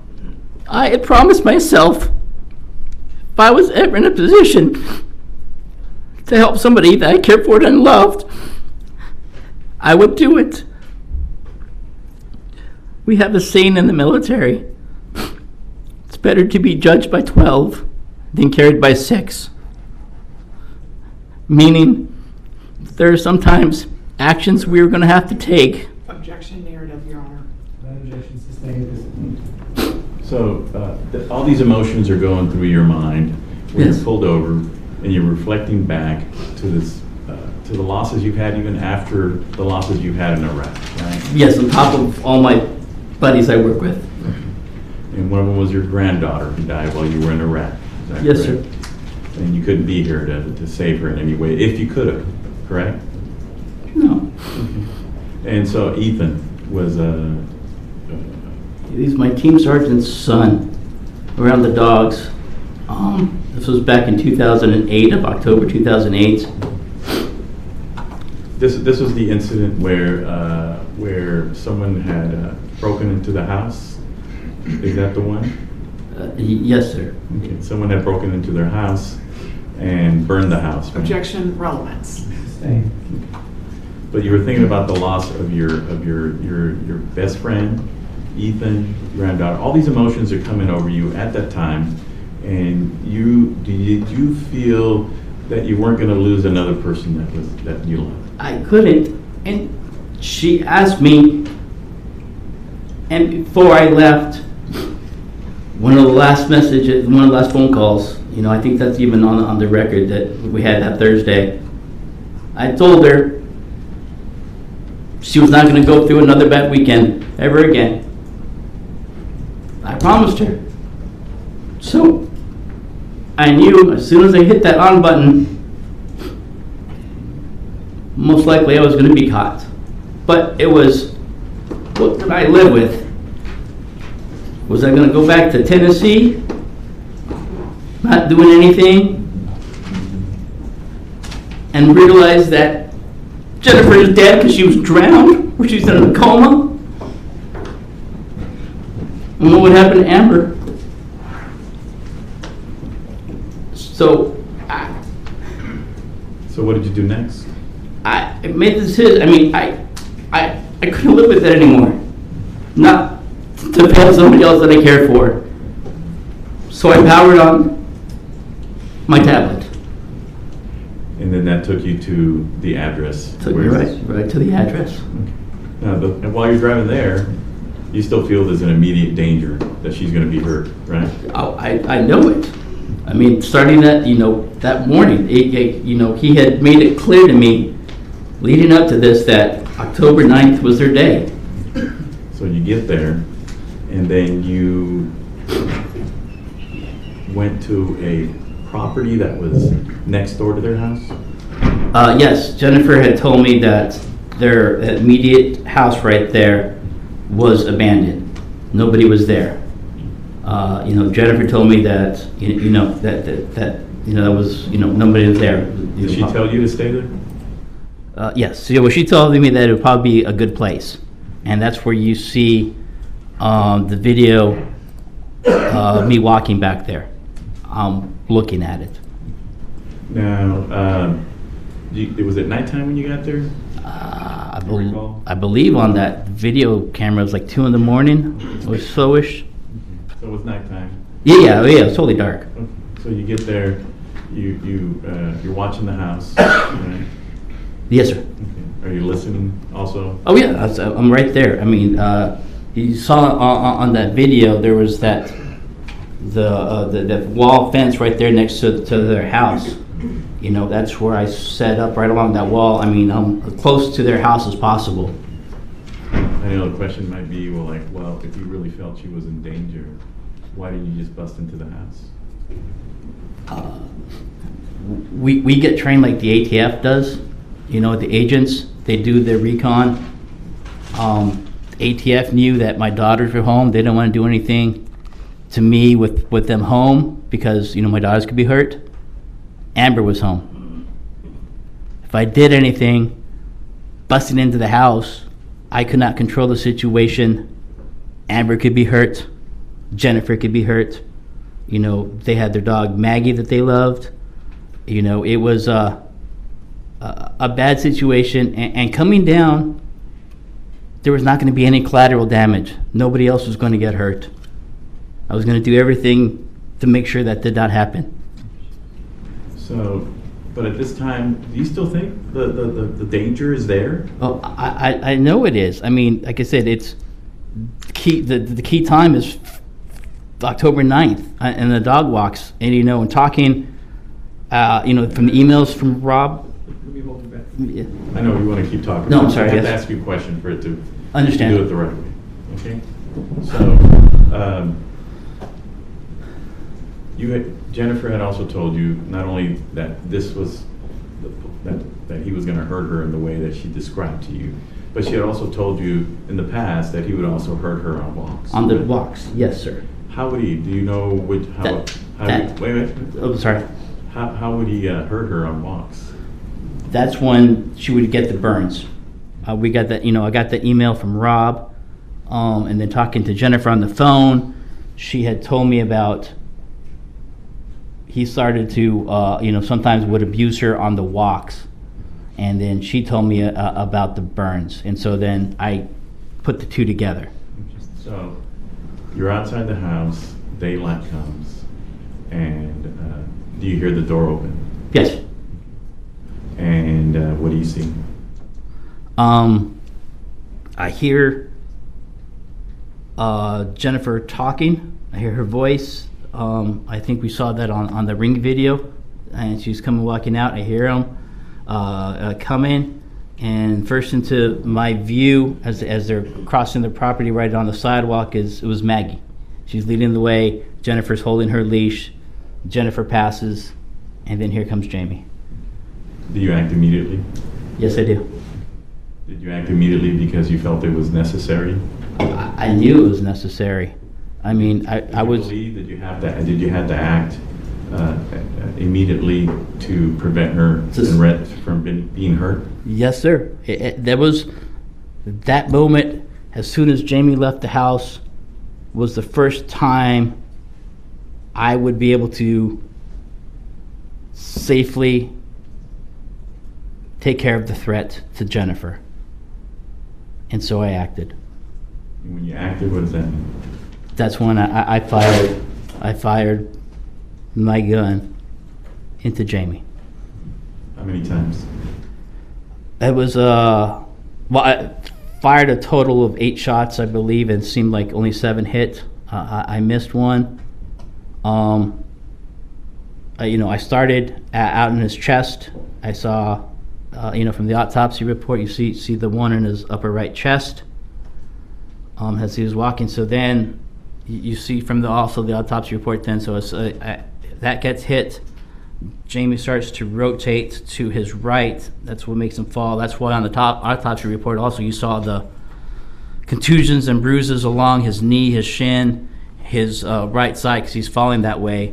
And so, did you realize this when you were doing it, or was it only? Yeah. I mean, you're speaking of these injuries like you knew those were the actual injuries, or is it because you've seen the autopsy now? well, no, sir. I mean, when the visualizing there, I saw him. I knew I shot his chest. He started to turn, and then I continued to put in his side. I mean, into his. I was aiming for the center mass, but he was turning. And when you were doing this, was it your belief though that you were shooting someone who was dangerous? Yes, he was going to. If I didn't act, Jennifer was going to die that day. She was going to be drowned. And that was your belief at that time, in your mind? Yes, sir. Again, based on everything we've heard prior to this. Everything. And so you shoot him, Yes. and then he falls. Yes. And do you approach them? Yes. So I ended up shooting the 4 times. He falls completely down. Being a medic, treating people on the battlefield, the human body can take a lot of damage and still live. I did not want Jamie to suffer. Even though, in my eyes, he was a monster, I did not want him to suffer. So I approached and I fired the rounds into his head. By training, should have only been 2. It ended up being 3 because at that time, then I was transitioning from taking out Jamie to now I'm going to attack Jennifer to give her plausible deniability to anything, to give her alibi. And so this is the first time that I've seen Jennifer since, 1993 in person. I'm getting ready to, the person that I love, I had to approach her, knock her down to the ground, and start to duct tape her. And so, right then, so... That's the first time you touched her since... 93.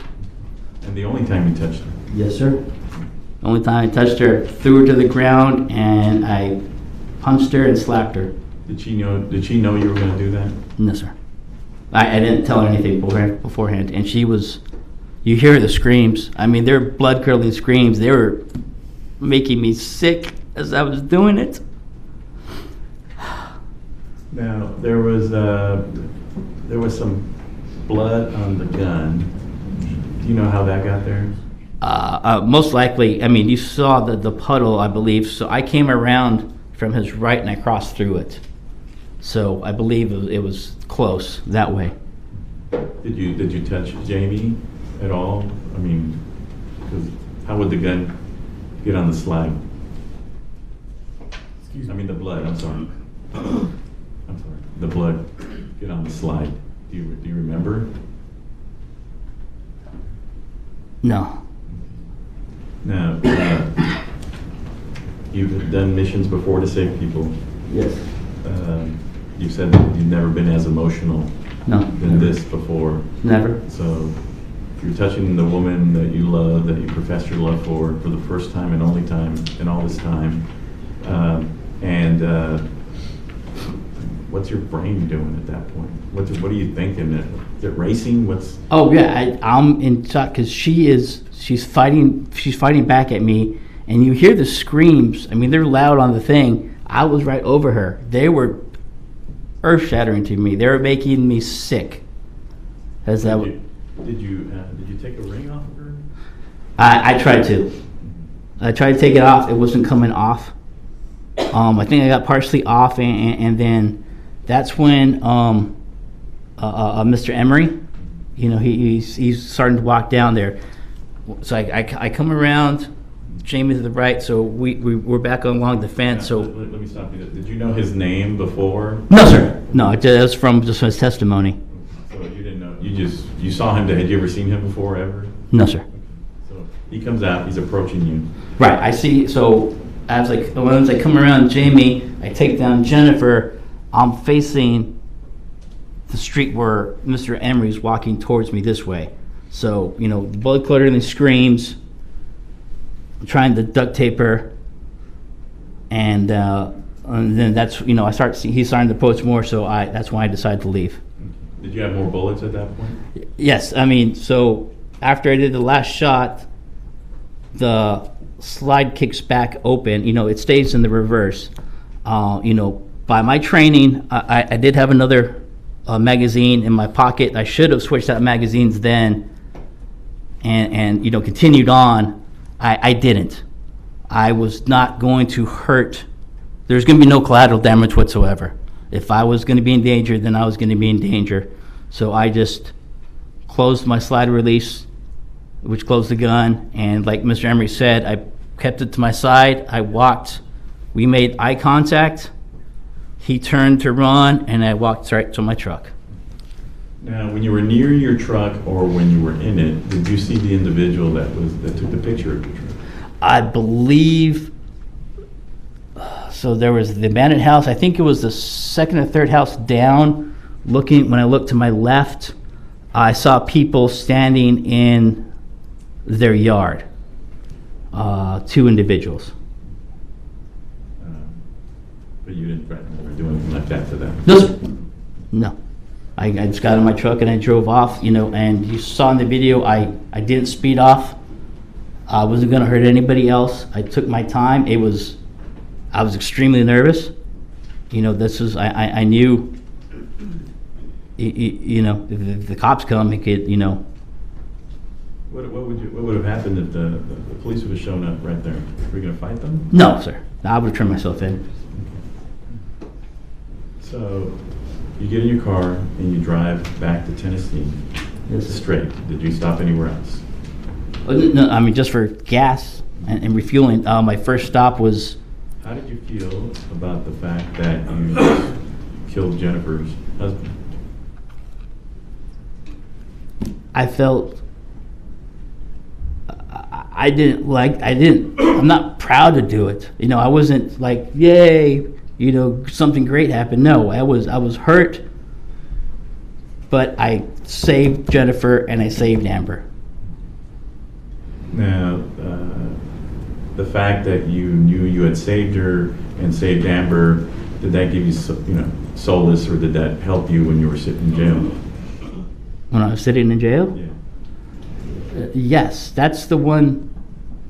Now looking back on, that's the one grace that Jennifer gave me. She never told me everything was fake. When I got arrested, that first day in jail was horrible. I was just, I let everybody down, and family and everything. I started to, get control of myself, but, I was like, okay, I can do this okay. Because, at the time I was thinking I was the noble soldier that did my job.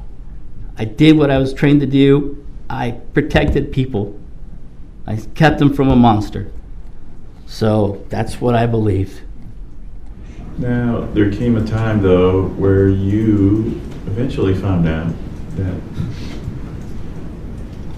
Jamie, in fact, was not a monster. Yes. As a matter of fact, I tried to convince you of that when I first met you. Wasn't that true? Yes. But eventually, you were presented with evidence that the emails were fake and that you were, in fact, not talking to Jamie, right? Yes, sir. And you were presented with evidence that that Rob, you were not talking to Rob. Isn't that true? Correct. And also evidence that you were not texting with Jamie also. Yes. And that really the only person you were really talking to all this time was Jennifer. Yes, sir. How did that make you feel? I was devastated. I took an innocent life. I took Amber's dad from her. A man who was like me. My two oldest daughters are my stepdaughters, but they're my daughters. I would never ever hurt Amber that way. Take her dad from that. That's what gets me, how Jennifer could do that to her daughter. Take her dad away from her. Now, when you were in jail, Jennifer was still reaching out to you, wasn't she? Yes, I received a letter shortly after I would talk to everybody. I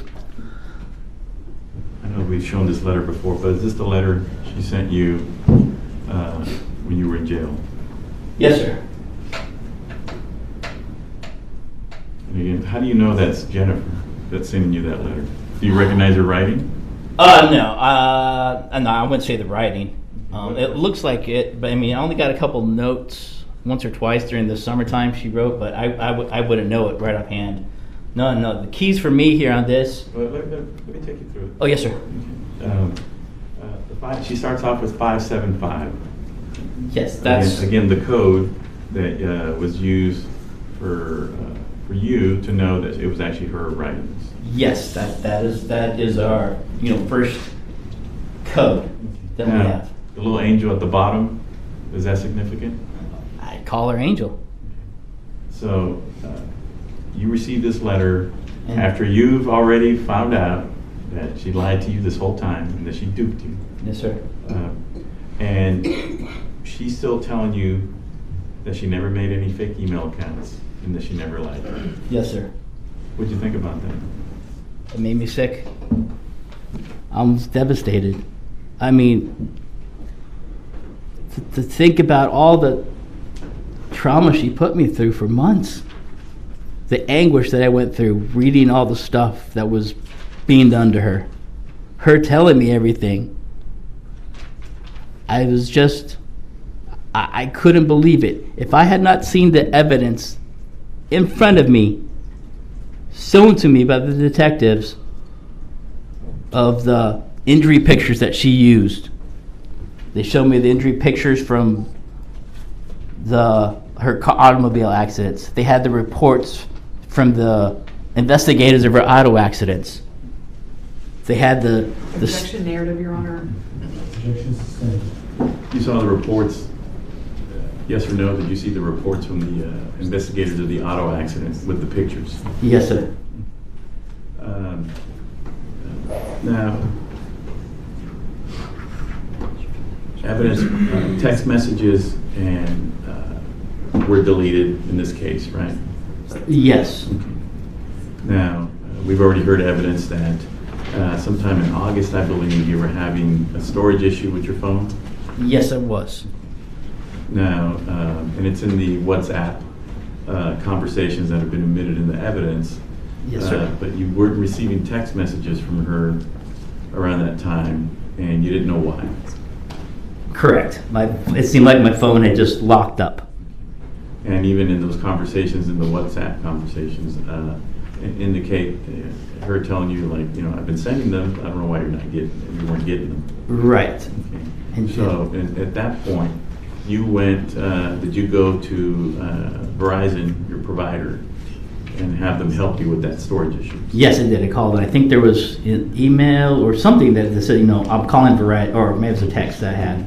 Yes, I contacted Verizon. And the jury's seen all that. But Yes, sir. we want you to No, tell yes, us let from them your know. word, okay?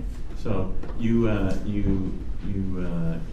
take the phone in, and they had to delete messages off your phone to give you more storage. I didn't take it in. I called them. I called the line, and like I said, that's why for 2 days. It took me 2 days to figure it. It took Verizon 2 days to figure it out. That I was trying to keep all the text messages. I wanted proof of everything that was happening, and apparently, I've never texted ever before in my life this much. I mean, they put the numbers up there. It's in the hundreds of thousands of times. Apparently, there is a limit that they have. Like I said, it took Verizon that's why I was on WhatsApp for 2 days. It took them finally to like, okay, to get your phone working again, you have to delete all that stuff and reset your phone. And so I did. And then there came another time. Did that happen again, or why did you have to delete messages again? It was the end of November again because, once I got my phone back up, I started collecting everything again. I was not purposefully deleting messages to hide anything. So it locked up again in November. When it started acting the same way, I knew probably what it was. And so I just did it on my own. I reset it. But that was at the end of November. And then, we have everything in December kept. And those were the text messages. And then the emails were in your inbox. Yes, sir. I kept all the emails. As we've seen, all the emails that were recovered were not from Jennifer, right? They were from her computer. Oh, everything that's in evidence? Yes. No, that's from my computer. It's from my accounts. No. Had she asked you to wipe your computer? Yes, she did. Yeah. And why didn't you do it? I wanted to keep everything. She even told me, hey, email everything to Rob. Why I was talking to Rob by email, I didn't know who Rob was. In my training, since we're a small 12 men. Let me take you back a little bit. Yes. So she asked you to delete emails. Yes. And then she asked you, she asked you to give them to Rob for safekeeping? Yes, that's what she told me. So But you didn't do that. Well, I sent them to Rob. That shows that I did send them to Rob, but I didn't delete my emails because, like I said, in my training, we always have just what the team knows to have an escape route. So this is really the only time I lied to Jennifer because she asked me, did you delete all your stuff? I told her yes, knowing that I didn't. Because she was adamant about it, and at first I was like, we don't need to. We should save all the stuff. And that's when she said, well, just send everything to Rob. He'll keep it. And I said, okay. And I did send them to Rob, but I kept all mine. You kept a copy for yourself? I kept them all in there. Even for the first time in my life, I made a folder on Outlook to save everything in. And I put them in there. And so, but eventually, after October 9th, she asked you to delete text messages also. Yes, but I didn't. I was keeping it until my phone locked up again. And that was in November. End of November, and then again, all the text messages we saw in December. She even asked me again right before we got arrested, like in January, because she was coming in, and that's what she said. She was resetting her phone on the phone calls to me. She said, you should probably erase your stuff, and I've told her, yeah, and I didn't. And you didn't do it? No, sir. And she's the one that directed you to take that T, which stood for Tennessee. People thought it was Texas Rangers. Yes, sir. She's the one that told you to do that. Yes, sir. And again, like we read in the email, I really didn't want to. It was a sticker that one of my daughters gave me. But again, I don't like to lie. So I finally said, yeah, I did. But I knew in my mind. That's the other thing. I knew in my mind that I left digital evidence with my pad, and I saw the picture of the truck that they had. I wasn't. I knew law enforcement was good enough where they can track down a registration. And oh my gosh, the only vehicle Darrin Lopez owns is a black Nissan truck. So I wasn't too worried about the T sticker wasn't going to make a big difference. But again, to appease put herself in mind, and like I said, I don't like lying.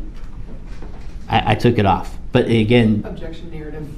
You can finish that, but go ahead. but again, she had asked me to clean it real well. I didn't do that. I just took it off, and you saw the residue. You saw the pictures of the residue. Now, the weapon that was recovered, were you trying to hide that? No, sir. What did you do with the weapon? Okay. Because you saw the pictures, it said they found it under a bunch of, Yeah, well, it was in junk or- the backpack. It was in the backpack that I had used on the mission. Why didn't you get rid of the weapon? Because when I came back from there, I started having thoughts about I did not want this weapon, any part of this weapon ever again used bad. My plan was to, in Nashville, usually about twice to 3 times a year, there's the police have a turn-in for weapons. It's just they offer up. Objection narrative. And then what? You can finish answering the question. And so my plan was to turn. I was only going to get rid of this weapon if I knew positively that gun was going to be destroyed properly. You Ask the next question. had indicated that you didn't want that gun getting some young kid getting it or somebody that shouldn't have it, right? Anything, or even because even I could have taken it apart and maybe thrown parts away, but I'm a lawful gun owner. I've been in the military. You can scrounge items. I didn't want any part of that weapon ever again used, ever. No, you had a permit to carry that weapon, right? Yes, sir. I have a Tennessee gun permit. Eventually, the investigate. You knew it was a matter of time that you were going to get caught. Yes, sir. Eventually, as we've seen that Jennifer made you part of a text thread where Rob was on there and Jeremy was on there. Yes, sir. Which seemed kind of odd that now you had their numbers. So what did Jennifer tell you about that? About Jeremy and Rob being on those, now you have their numbers. right. It was immediately after. Again, we saw the phone records about the day after. A lot of phone calls that we were talking on the phone. Jennifer, right away, one of the first phone calls, after everything had happened, I got back. She had told me that, hey, Rob had contacted her, and Rob said that he was not going to say anything. Then she told me she got contacted by Jeremy, and Jeremy told her that he would never talk about anything that happened over the summer time frame. And so on the thread, I had no problem with Rob. Talking on the phone with Jennifer, I had a problem with Jeremy. I didn't like the guy. I blamed him for a lot of the abuse. I told her that, but she had said that since this text thread was, like 13 to 14 people long, I think it was all friends and family.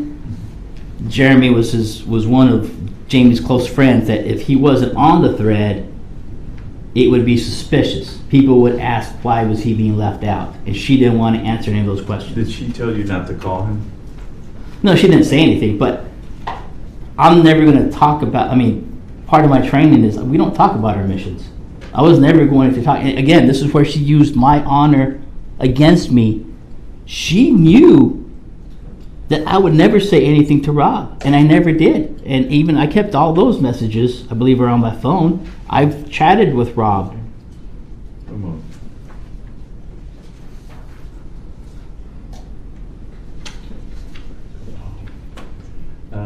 We saw some pictures of credit cards that were sent to you by Jennifer. Yes. Did you ever use those? Yes, a couple times. What did you buy? I believe on the credit cards that got put on, the twins, it was their senior year in high school. They're graduating that May coming up. Right before Christmas, we got the notice that we had to buy all their. So you used that card to buy their graduation? Yeah, Jennifer told me because it was going to be like, I think she got them the big package, so I think it was like $300 each. It was like $600. What else did you buy? And then I believe I used. We saw all those sex toys. She wanted me to get Christmas presents for her, so I used it to pay for that. So about $1,000 was put on those cards? Yes, and then the only time that I used it like for personal stuff out there with the girls was we were Christmas shopping and bought lunch with it at one of the restaurants there at the mall. But yeah, in total, probably less than 1,000. And that television that we saw in the pictures? Yes. For that around Christmas time? That was a Christmas present. Okay, who sent that? Jennifer sent. Jennifer and Amber. Our families exchanged presents. You know, Jennifer had texted the girls. The girls were all excited. The girls knew what it was. I didn't know it. Did you also buy airline tickets? No, Jennifer bought it for us. My second oldest daughter, Ashley, during this whole time, she was pregnant. She had my second granddaughter was born September, I think 15th was her birthday. So she bought those tickets. You didn't use the credit cards for those? No. She did it herself. One moment.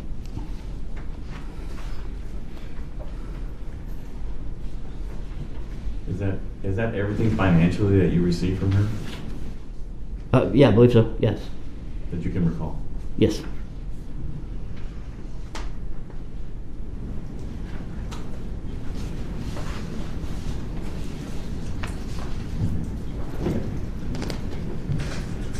And after this, in your mind, were you still on the 5-year plan? Were you still on the 5-year plan with her at this point? Afterwards, in January? Oh, in January? Yeah.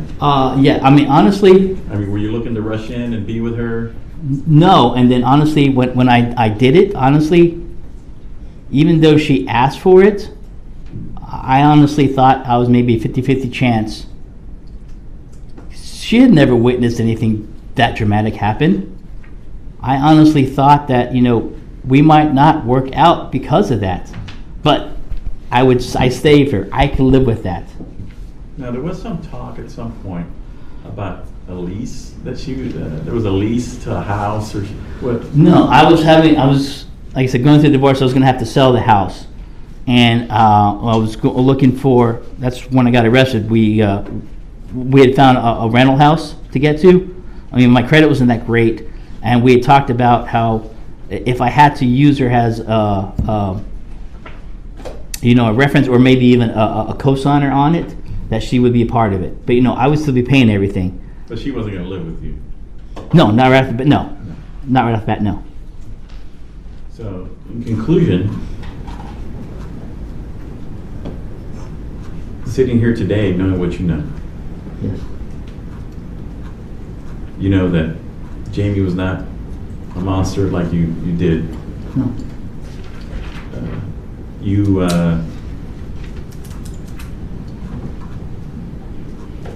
You hated the fake Jamie. Yes, I did. We were talking, and they asked me that, and I said, even now it's hard. I haven't been able to process everything. I've been locked up. But the real Jamie, what do you feel about the fact that you took his life when he wasn't doing any of the things that Jennifer led you to believe? Jennifer turned me into the monster. I hate it. I destroyed Amber's family. Her dad is dead. Her mom's in prison. There's nothing. She's on her own. I pray for her every day. I pass the witness. Cross-examination? So you're the victim here, Mr. Lopez, is that what you're saying? No, ma'am. I was duped in there, part of it, but I'm not going to say I'm just a total victim. No, ma'am. That would be disrespectful to Mr. Faith. May I approach the bench, Your Honor?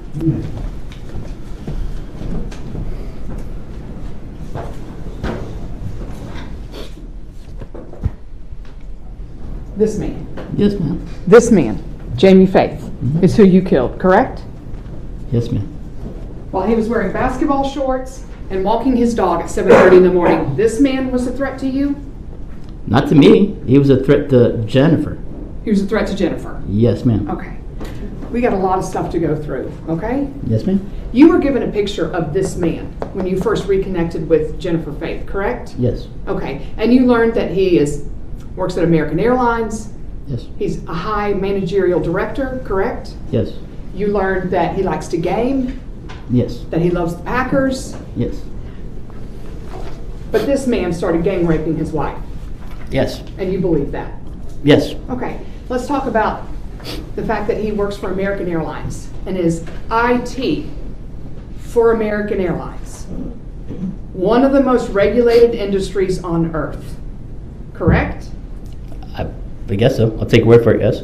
But he's going to email you about triple penetration and splitting her like a peach? Yes. Does that make sense to you, Mr. Lopez? Yes, at the time it did because I believed Jennifer. Okay, but again, did it make sense to you? Did you ask any questions as to why a man who is in IT for American Airlines would email you about gang raping his wife with his buddy Jeremy? No. That didn't occur to you? No. Okay, because it reads more like a story, don't you think? No.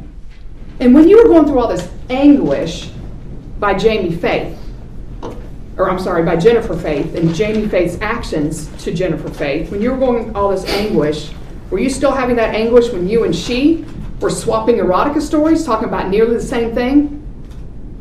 No, because at the time it had stopped. That was the time that there was those 6-8 weeks in there when everything had got better. Okay, so this woman who was just gang raped, it stopped.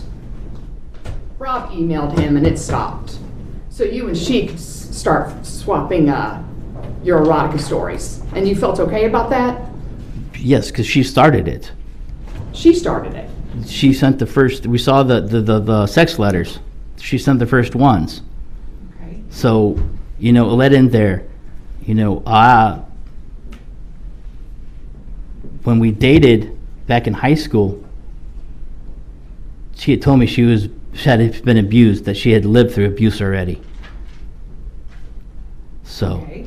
So you and she start swapping erotica stories, correct? yes. Okay, and you're taking BDSM quizzes, correct? Yes, I'm starting to learn about it. Okay, and why? Just Because she was going through it? No, because she enjoyed it. She introduced me to it. Even on the emails, I said, I never done this before, but she had led me down. I did this for her. Okay, so let's go back to that. It wasn't a little strange that there's these emails that he's abusing her, doing the things to her that she actually likes? Yes. No, I asked. That didn't occur to you? No, it did. I asked her about that. I said, this is there. And she said no, because she trusted me. That she liked doing this stuff. She trusted me with it. So she wanted to explore it.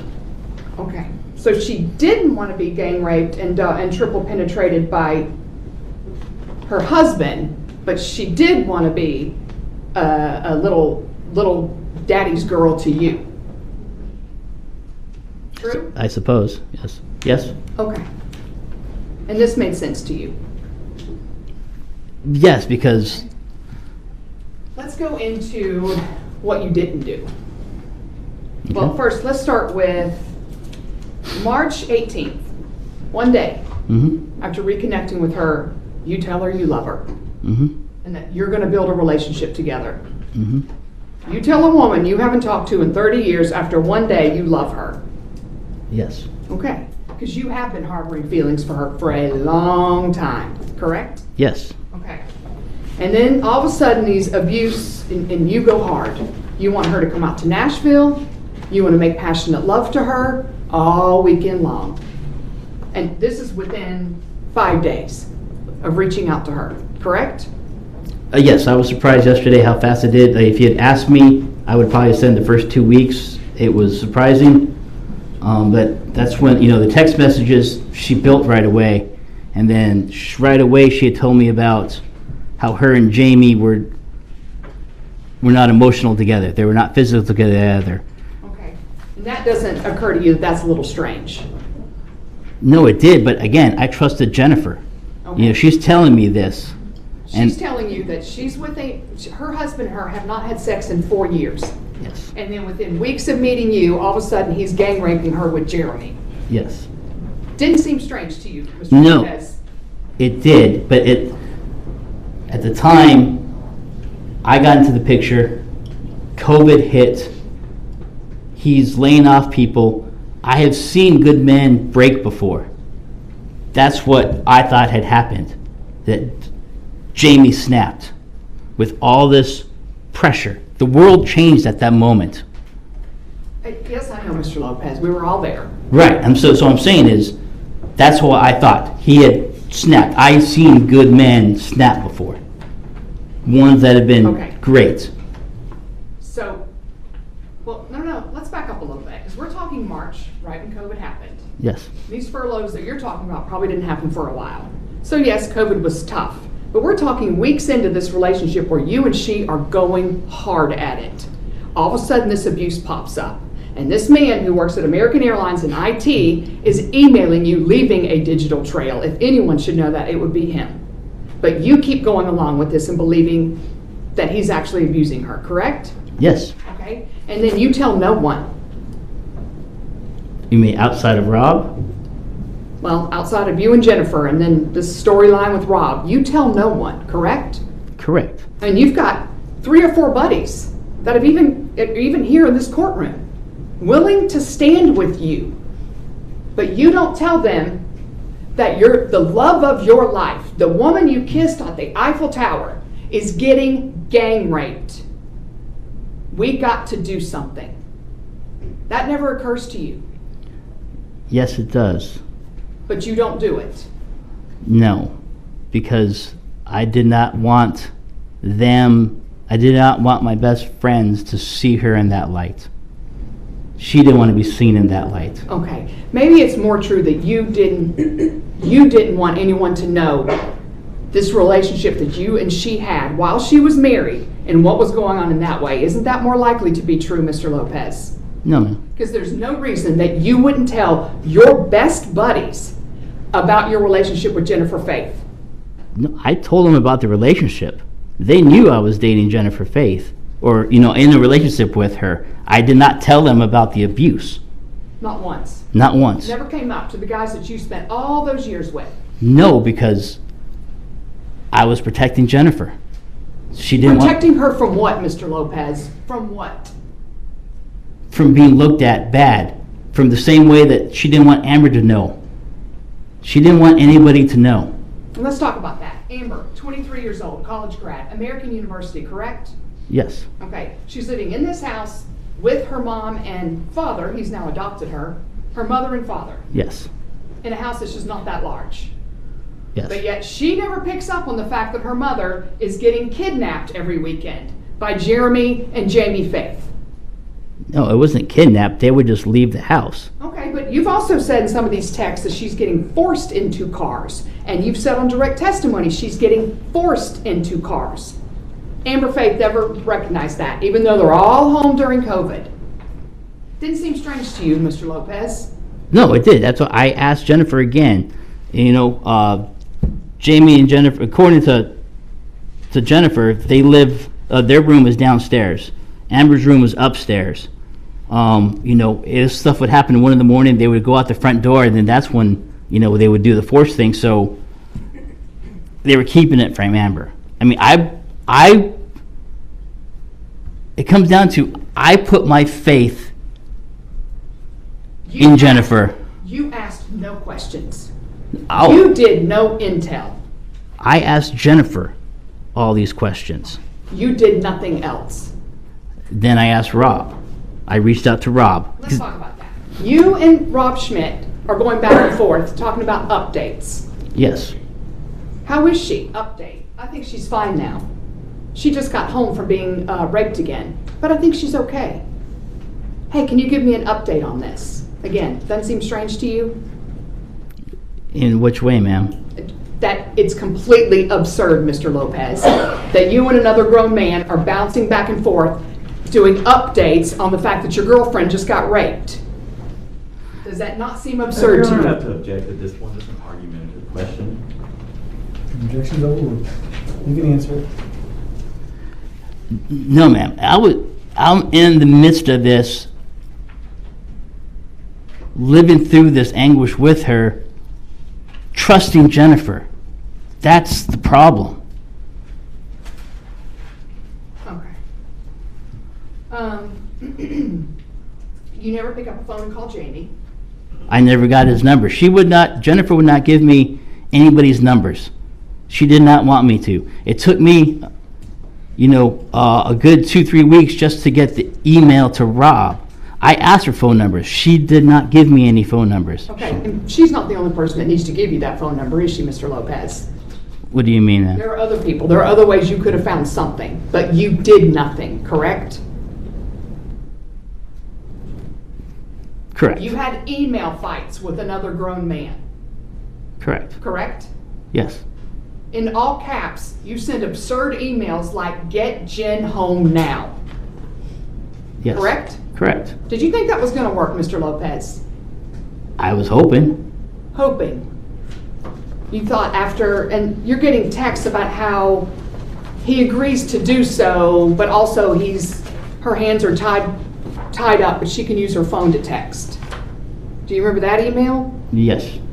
Didn't think it was absurd that her rapist and the other men at the place with her would allow her to have her phone so she can text you? That didn't seem strange to you. That was part of the punishment. That was what he was forcing her to do. That's what, that was part of the thing. Even in the email, he said he was watching her right there with the phone, making her text me what was happening to her. That was... Okay, where are these texts? They got dumped when my phone got locked up. It's really convenient that these texts that would be helpful have all been knocked out by Verizon. Don't you think? Man, yeah, looking back on it now, I could have, you should have taken pictures of the damn stuff.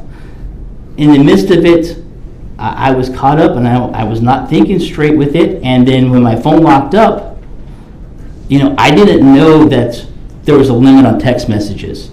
If you look at my email account, I have 20,000, I think, when they pulled the stuff. I don't erase stuff. I did not know that the phone could lock up. So when I had to call Verizon and they had to talk me through erasing it and resetting the file, my phone, that was the first time I lost everything. Very convenient, Mr. Lopez. Okay. Your Honor, I'm going to object again. That's argumentative. It wasn't even a question. Continue. All right, and you find, Mr. Lopez, you find the choking pic and you email it to yourself. Isn't that correct? No, I was texted that pic. Okay, where is that text? That was deleted. By Verizon? Yes, ma'am. Okay. And when did this happen with Verizon? September, October? I believe on the thing it said it was August. In August? Yes. Okay. So all these texts got deleted? Yes. Jamie sends you a picture of a bruise. Jamie sends you an email and a picture of a bruise on a forearm. Do you recall that? Yes. And then after that, you tell him that you have evidence of injury. Yes. It's a bit disingenuous, don't you think, Mr. Lopez, because he just sent you the photo. Right. That's what I think I was trying to make the point that, now I have evidence of it. So Why would you have to point that out to him? This was all a game, Mr. Lopez, wasn't it? no, ma'am. It was all a game between you two. No, ma'am. All right, so then you have the picture. You tell Jennifer to send you a picture so that you can email Jamie back, and she happens to send you the very same forearm picture, correct? Yes, now looking at it, yes. I don't think I paid that close of attention. I was just happy to get a picture from Jennifer because I was asking Jennifer at the time also to send me stuff from her. Okay, and then you send the picture of the forearm that has already been emailed to you from Jamie back to Jamie. Yes, I believe so then. Yeah, if that's what it is. And this doesn't read like a game to you? No. Okay. During this time, again, you guys are swapping erotica stories. Not at that time, no. That came later. Yes. You were building the relationship on that. Yes. Okay. You talk about using your special forces training a lot with Jennifer, don't you? Yes. Okay. And in fact, in what you've talked about before is all of the stuff that you had to go to and learn, correct? Yes, in order to do a successful mission, correct? yes. Okay. But none of that was used here. How so, ma'am? You asked no questions. You did no intel. In fact, the only intel I think you did do was look into BDSM to get into Jamie's mindset. Would that be correct?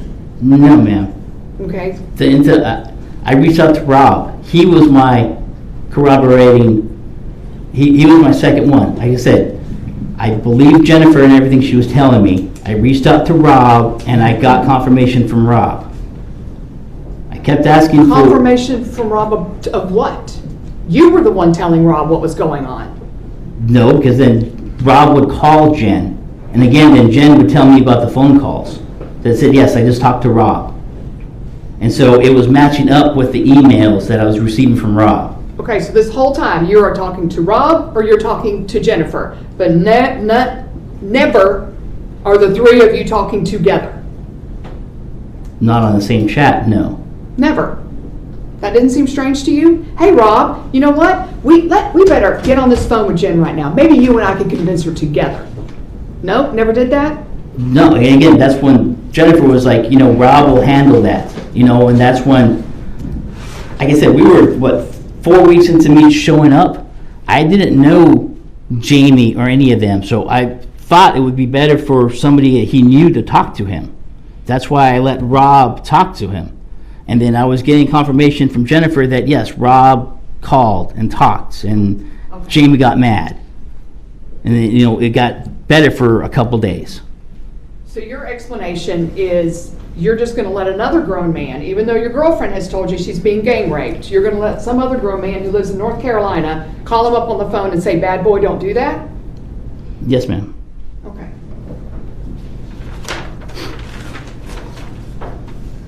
You stated on direct at first that you had zero intent to break up her family. Yes, the initial one, yes, ma'am. That's Okay, correct. but in day one, you're telling her you love her. Yes, ma'am. Day 2 and 3, you're planning on her to come out to Nashville and have an affair with you. Yes, from the evidence, like I said, it happened a lot faster than I recall it, but obviously, Mr. Lopez, whether it's 2 days or 2 weeks, you did have intent to break up that family, didn't you? no, honestly, ma'am, no. When I sent the first email, no. How did you think this was going to play out? I mean, you sent her emails that said, our new road. Yes, that was... How did you envision this relationship playing out then? No, you asked me initially. Initially, no. I did not, that my intent was never to break it up initially. As it progressed rapidly, now looking at the evidence, how fast it did, but I was receiving that from Jennifer. She was very willing and eager to get into this relationship. So were you, Mr. Lopez. Well, yes, I was, but my intent, you asked me about my intent initially. My intent initially was no, and I even stated that in my emails. Okay, but your intent changed very quickly, and you wanted a relationship with her, as you put in the subject lines of your emails, our lives together. I can't imagine being apart from you. Our road together. You wanted to be with her, correct? Yes, ma'am. Okay. And all of these emails and all of these texts and your constant communication is because you want to be with her, correct? Yes. And I want to talk about that too. I mean, your phone calls have been deleted, or some of them, a lot of the texts have been deleted, but you guys were in constant communication. As she told Tina Spring, and you saw that on the screen, that you texted every day, all day, and maybe call a day, correct? Correct. And you were in constant communication. Yes. So the only time that you weren't in communication, you just assume she's being sexually, horribly assaulted? Because I'm not sure when she would get a chance to get all this stuff done as much as you two communicated. No, and that's all those texts then too, is Jamie would take her phone and text me what was happening. That's why there's so many of them in there. But no, I would talk to Jennifer beforehand and then after the incident. What I'm saying, Mr. Lopez, is that you two constantly communicated. Constantly. You would watch TV shows together, right? Yes, ma'am. And you go back and forth. I mean, we have thousands upon thousands of texts in here between you and her. Yes, ma'am. correct? Correct. So I'm not sure when she would have had time for these weekend trysts with 10 men. That's what I'm saying, ma'am. They would leave literally at midnight, 1 in the morning on Friday. This would happen over the weekend. She would be gone on Friday and Saturday. And now the texts and stuff in between those was when I thought it was Jamie sending me all this stuff that was happening to Jennifer. Then she would come back Sunday, and then basically Monday through Thursday, I would help try to put her back together. Okay. And again, where are these texts where Jamie is texting you what these felonious acts that he's doing to his wife? Ma'am, they got, They got deleted. yes, ma'am. Okay. I mean, And there's nothing while you are having to listen to her. Mr. Lopez, have you ever even, I mean, the concept of a gang rape is horrible. Would you agree with me? yes, ma'am. I mean, awful. I can't imagine the trauma of someone going through that. Correct? You would, do you Correct. agree? Yes, I do. I mean, being violated by one man, and then another, and then another, and then another is unfathomable. Wouldn't you agree, Mr. Lopez? I do, and it But was. you were on the phone with him or her while this is happening to her? Yes, when it was happening, I wasn't responding. I would just get all the stuff, and I would basically he was giving me a play-by-play of what was happening to Jennifer. Let's go through it. What do you remember about the play-by-play? About the play-by-play? Yeah. Okay, so on that first weekend, they leave at 1 in the morning or so. Jeremy takes them back to his place that he has set up. He has their 5 men waiting for her. Then he's texting me that they start off where she has to give each man a blowjob. So he's texting me that he's putting his cock in her mouth. It's the next guy. He was like the third guy in there. It's like, oh, it's my turn. I'm next. They go through that. Then after she gets through oral sex with them all, first guy starts back around and then starts back with penetrating sex, having with her. In seeing the emails that I received from James talking about how he would make her hold all the cum so she got through all the guys. Mm-hmm. Okay, but we're still talking about this one weekend. The play-by-play you got was that your girlfriend, the one that you love and want to bring with you, is being forced to give oral sex to 5 men. Yes, ma'am. And then after that, she's being penetrated vaginally, I guess, or anally, or both, by 5 men. Yes, ma'am. Okay, and you're getting texted this the whole time. Yes, ma'am. Okay, but then after those weekends when she would come back, you guys would just go back to watching TV together. I mean, what about friends? Wouldn't you? I mean, this whole summer that she's being physically assaulted, brutally assaulted, at different times, you guys are constantly communicating and you're watching dancing shows. And Chopped. Yes, ma'am. You love Chopped and Friends. All of this is going on in the middle of her being treated by masochism. Yes, ma'am, I agree. Like I said, Friday through Sunday was the tough days. Monday through Thursday, she would be back, and then me spending time with her was helping her cope with everything because she did not want to tell anybody about this. Okay. And her coping with it was you and she watching Friends and Chopped together? Yes, ma'am. Okay. And she's sending you gifts and you're sending her gifts, correct? No, the only gifts I sent her was for Christmas. Okay. And then, she is sending you gifts though, correct? She sends Justice something? She sends Justice the Friends CDs because she's big time into Friends. And on the July 25th, when she's getting assaulted brutally, and she's also keeping up with Facebook for you on your ex-wife, sending you things. After her brutal assaults, she's sending you information on Facebook about your estranged wife, correct? Yes. Okay. And after the brutal assault in July,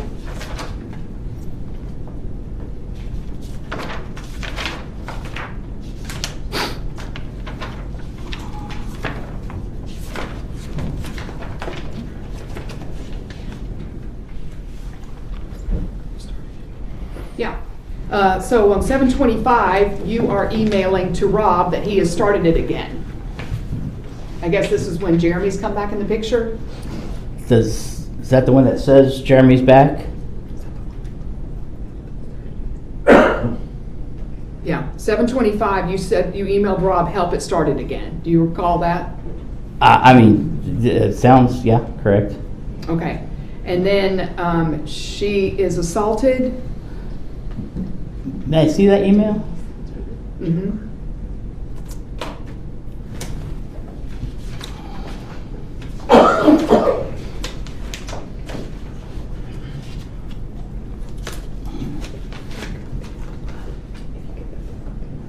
Okay. May I persevere, Your Honor? Sure. Tell you what, why don't we take an afternoon break? We've been going for a little while. Members of the jury, it's about 3:25. Why don't you be back in the jury room at 3:42? Thank you all very much. Court's in recess.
Sheriff, you want to be seated? Ms. Mitchell, you may continue your questioning. Sir, you're still under the oath that I gave to you previously. Yes, Your Honor.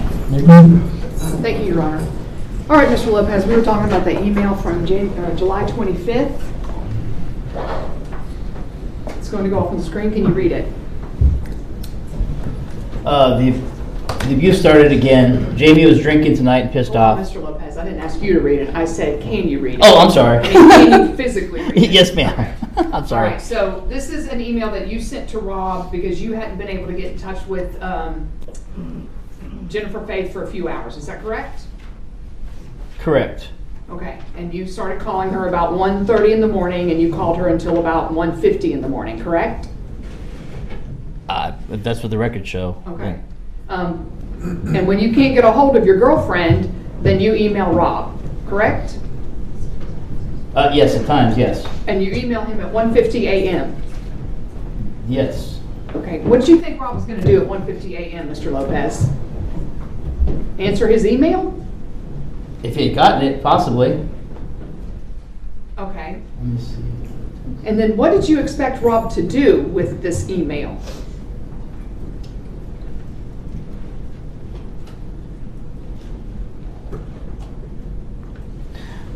Hopefully, give him a call just to shake something out. Man, Just call him. that's all he could do from where he was. Okay, this is the best you can do for your girlfriend who's being continuously raped. Yes, ma'am. Okay. And then you email him back via email that Right. she is okay. She texted you at 5 a.m., right? Right. This is the one, man. If you put that back, this is when, and even if you put the other one back too, this is now I'm remembering this one now. If you put it back, the original email. Yeah, I started. This is when I freaked out. I couldn't get a hold of Jen. I think those the phone calls beforehand were real quick. She wasn't answering. I freaked out. This is me overreacting a little bit. I was wanting Jen know to see. I mean, wanting Rob to know to see if Jen could come back, and that's why the next email is right. She texted me right there. Exactly. That's why I apologize. Sorry to wake you with all this. Okay, and where was the text from her? Ma'am, this was in July 25th. The text got erased in August. Okay. And then that same day after she was mildly assaulted. Well, no, that's Not why. that bad. No, that's why I said I overreacted. Once I finally talked to Jen, she had told me she was fine. So I overreacted right away because I couldn't get a hold of Jen when I usually could. Right, because you two talked constantly, correct? Right, and that's why And she didn't pick up I over 30 minutes. Right, I overreacted and I thought it was happening again. That's why I sent that email to Rob. That's why I said I don't know exactly what's happening. That Jamie had mentioned before about going to bed, but when Jennifer contacted me in the morning, that's when I said she's okay. You know. Okay. So then you resume your stuff where you're going to send her the angel rhinestone choker, No. and you go ahead and order the crystal rib glass dildo and the choker and some G-spot dildo vibrator on that same day. Yes. Correct? Correct. Okay. And then you go ahead and also email her on that same day your Dom Sub living sample scene, correct? Correct. After you had thought for a moment even that she could have been assaulted. Correct. Like I said, I overreacted because I was used to being able to. They were still in the window when stuff was not happening. Then all of a sudden, I couldn't reach her.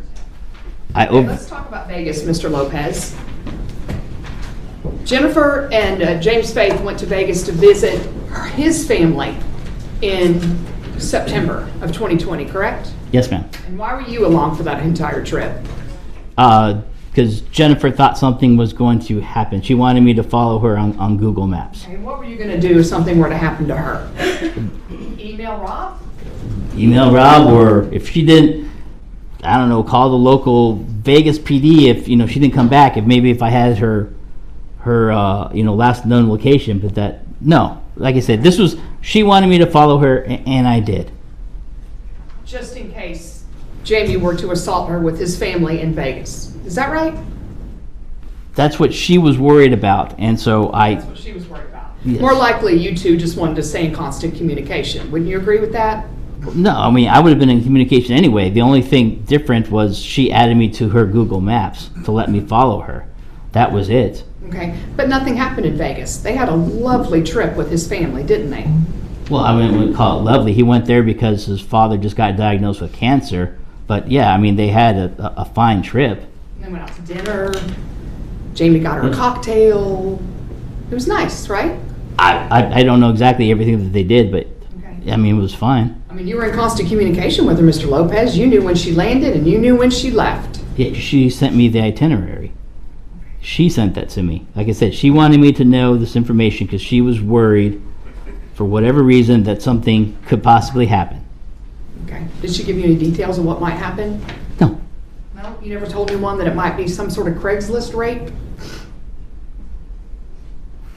Possibly, because I mean, that's what she started bringing up later on. When? When did she bring up the fact that he was going to pimp her out on Craigslist? I believe that started after Vegas. Is that I found it? Vegas? Okay. Possibly. All right. And did you ever try and see if she was on Craigslist? No, actually I didn't. Didn't do any intel on that one. No. Just a possibility that it might be out there. Kind of titillating, though, wouldn't you say? In which way, ma'am? As a story. Wouldn't you agree, Mr. Lopez? It wasn't a story, ma'am. So all this is going on, the Vegas trip. When she comes back from the Vegas trip, this is right before the weekend that he is supposedly going to drown her while she's giving him a blowjob. Would that be correct? I don't know the exact time frame. I know stuff, when they came back from Vegas, stuff started ramping up. So it's in that time frame. Okay. And by stuff started ramping up, what do you mean by that? That's when her hair got cut, and yeah, then she was drowned, and then I started receiving the text messages from Jamie saying that, you know, he was going to start planning stuff for October 9th. That was only a couple weeks He away. gave you a specific date of when he was going to assault his wife. Yes, because it was their anniversary, like he had done before on their wedding anniversary, and on his birthday, he was going to make this a special day for her. And he texts you, which you don't have, that he's going to hot tub drown his wife on their wedding anniversary. On their anniversary that they met, yes. Okay. And you do nothing with this little piece of information, this giant piece of information, in the form of a little text. In what respect, ma'am? You don't tell anyone. Don't let your buddies know, hey, this is getting serious. You don't do anything. It was already serious. No, like I said, I put my trust and belief in Jennifer. Okay. At some point, you and she, again, around this time of September, going into October, at some point, you and she are texting back and forth about, and do you recall, exchanging texts with her about a license plate requirement in Texas in September? A license plate? About how Texas has front license plates, maybe Tennessee doesn't? No, I don't. Texting? I don't recall it. About the time that she said that her pool person comes in the morning? I'm not remembering You offhand. don't remember that? Or the No. plan, then your plan to take the freeways except once through downtown? May I approach the witness, Your Honor? Okay.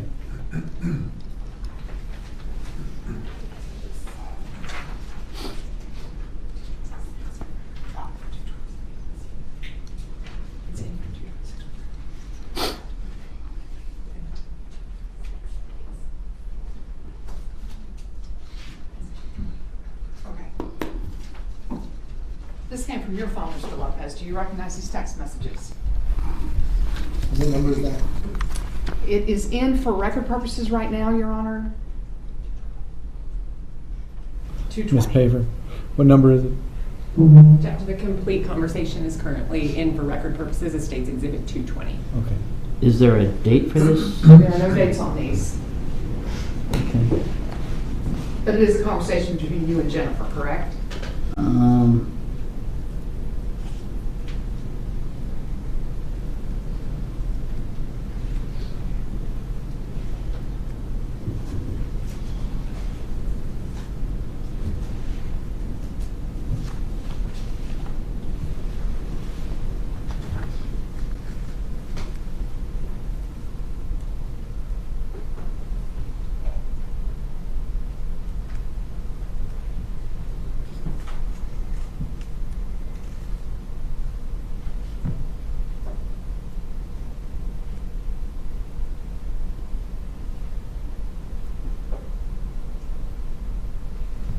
Yeah, I mean, it sounds like it. I don't exactly remember it, but it sounds like, I mean, You and Jennifer, correct? yes. Okay, and you're talking about how Texas has a front license plate requirement? It seems like, yeah, she's warning me about it. She's warning you about it. That's yeah. what, yeah. It sounds like you're talking about when you're taking the highways, you're gonna be taking the highways mostly when you come. Would you agree? Yes. Okay, except for when you go through downtown. Correct? I believe so. I mean, like I said, I ended up getting lost, so. Okay, and she tells you about what time her pool person comes and what day? Correct. Okay.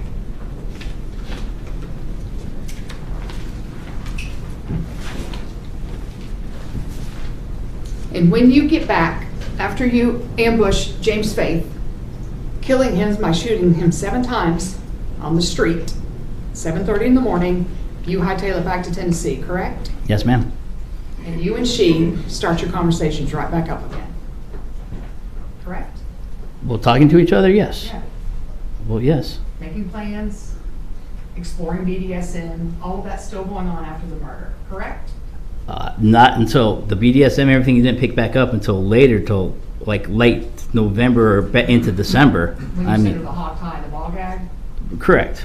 Okay, providing for a person. Right, so that was in December, yeah, but I mean, it wasn't like, you're making it sound like it was immediate, no.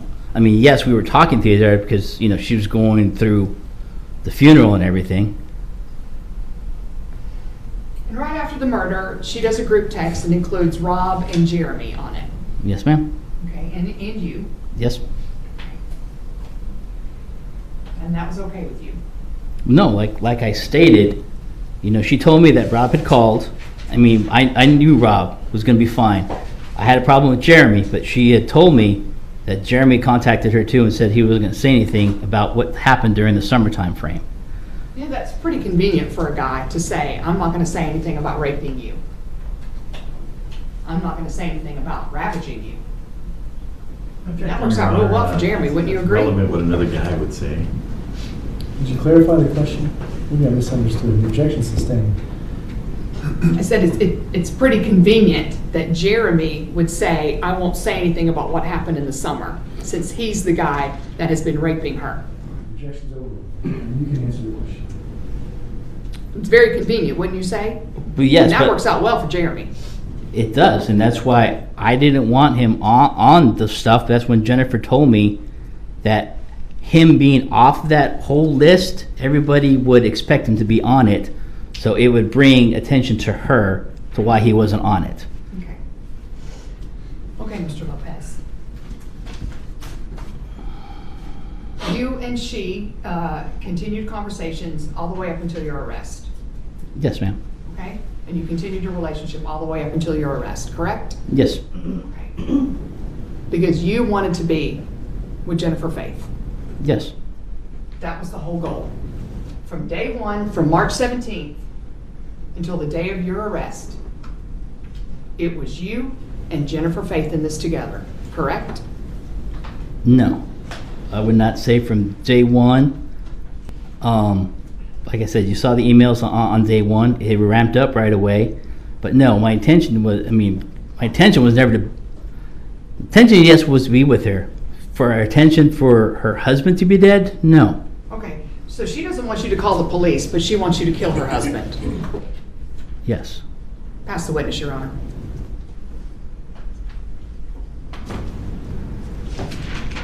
I have no further questions, Your Honor. Very good. Members of the jury, there's a matter I need to take up outside your presence. Please go with the bailiff and wait further instructions. All rise for the jurors.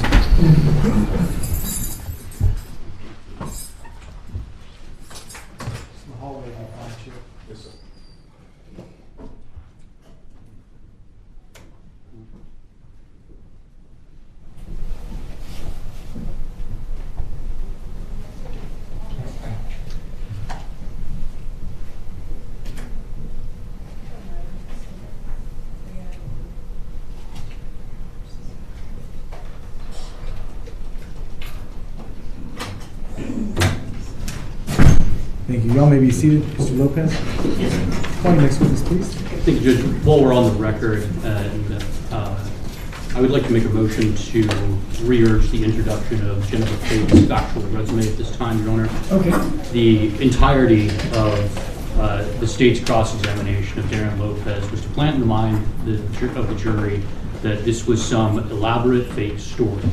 When we have a judicial confession filed in federal court for the sentencing of Jennifer Faye, where she admits to that federal court to accept the life sentence that she took, that she created those emails with the intent and purpose of deluding Darrin Lopez.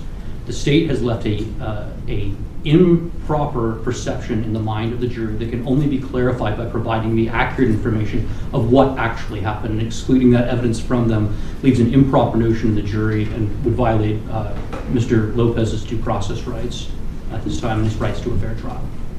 Any reply? Your Honor, it's still hearsay. It's still irrelevant to this murder. And as far as the direct examination, we were responding with our cross-examination. The direct examination, he went down. I can still have. Go It ahead. is, our argument is it's still hearsay and it is not relevant. That was her sentencing. No, I don't think it's not relevant. I think it's very relevant, but I also don't believe it's in an admissible format. You can call her.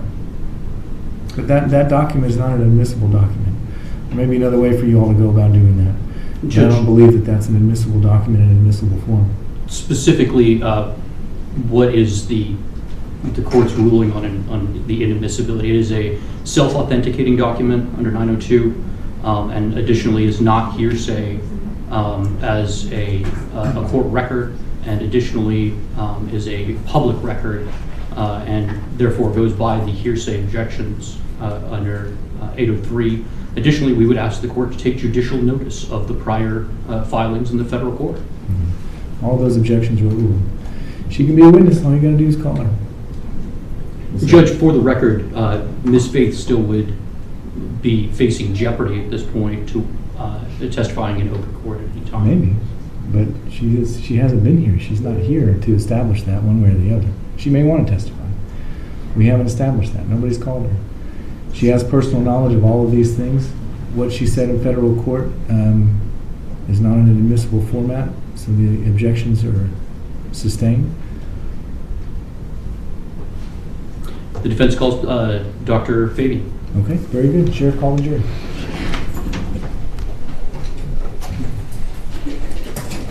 All rise.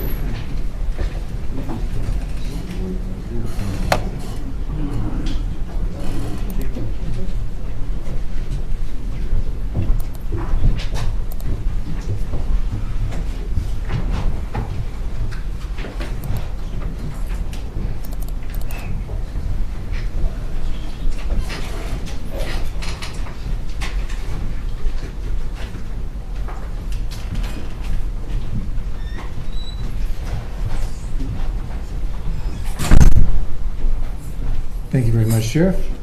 You all may be seated. And sir, if you could please, before you have a seat, could you raise your right hand? You swear the testimony you're about to give will be the truth? I swear.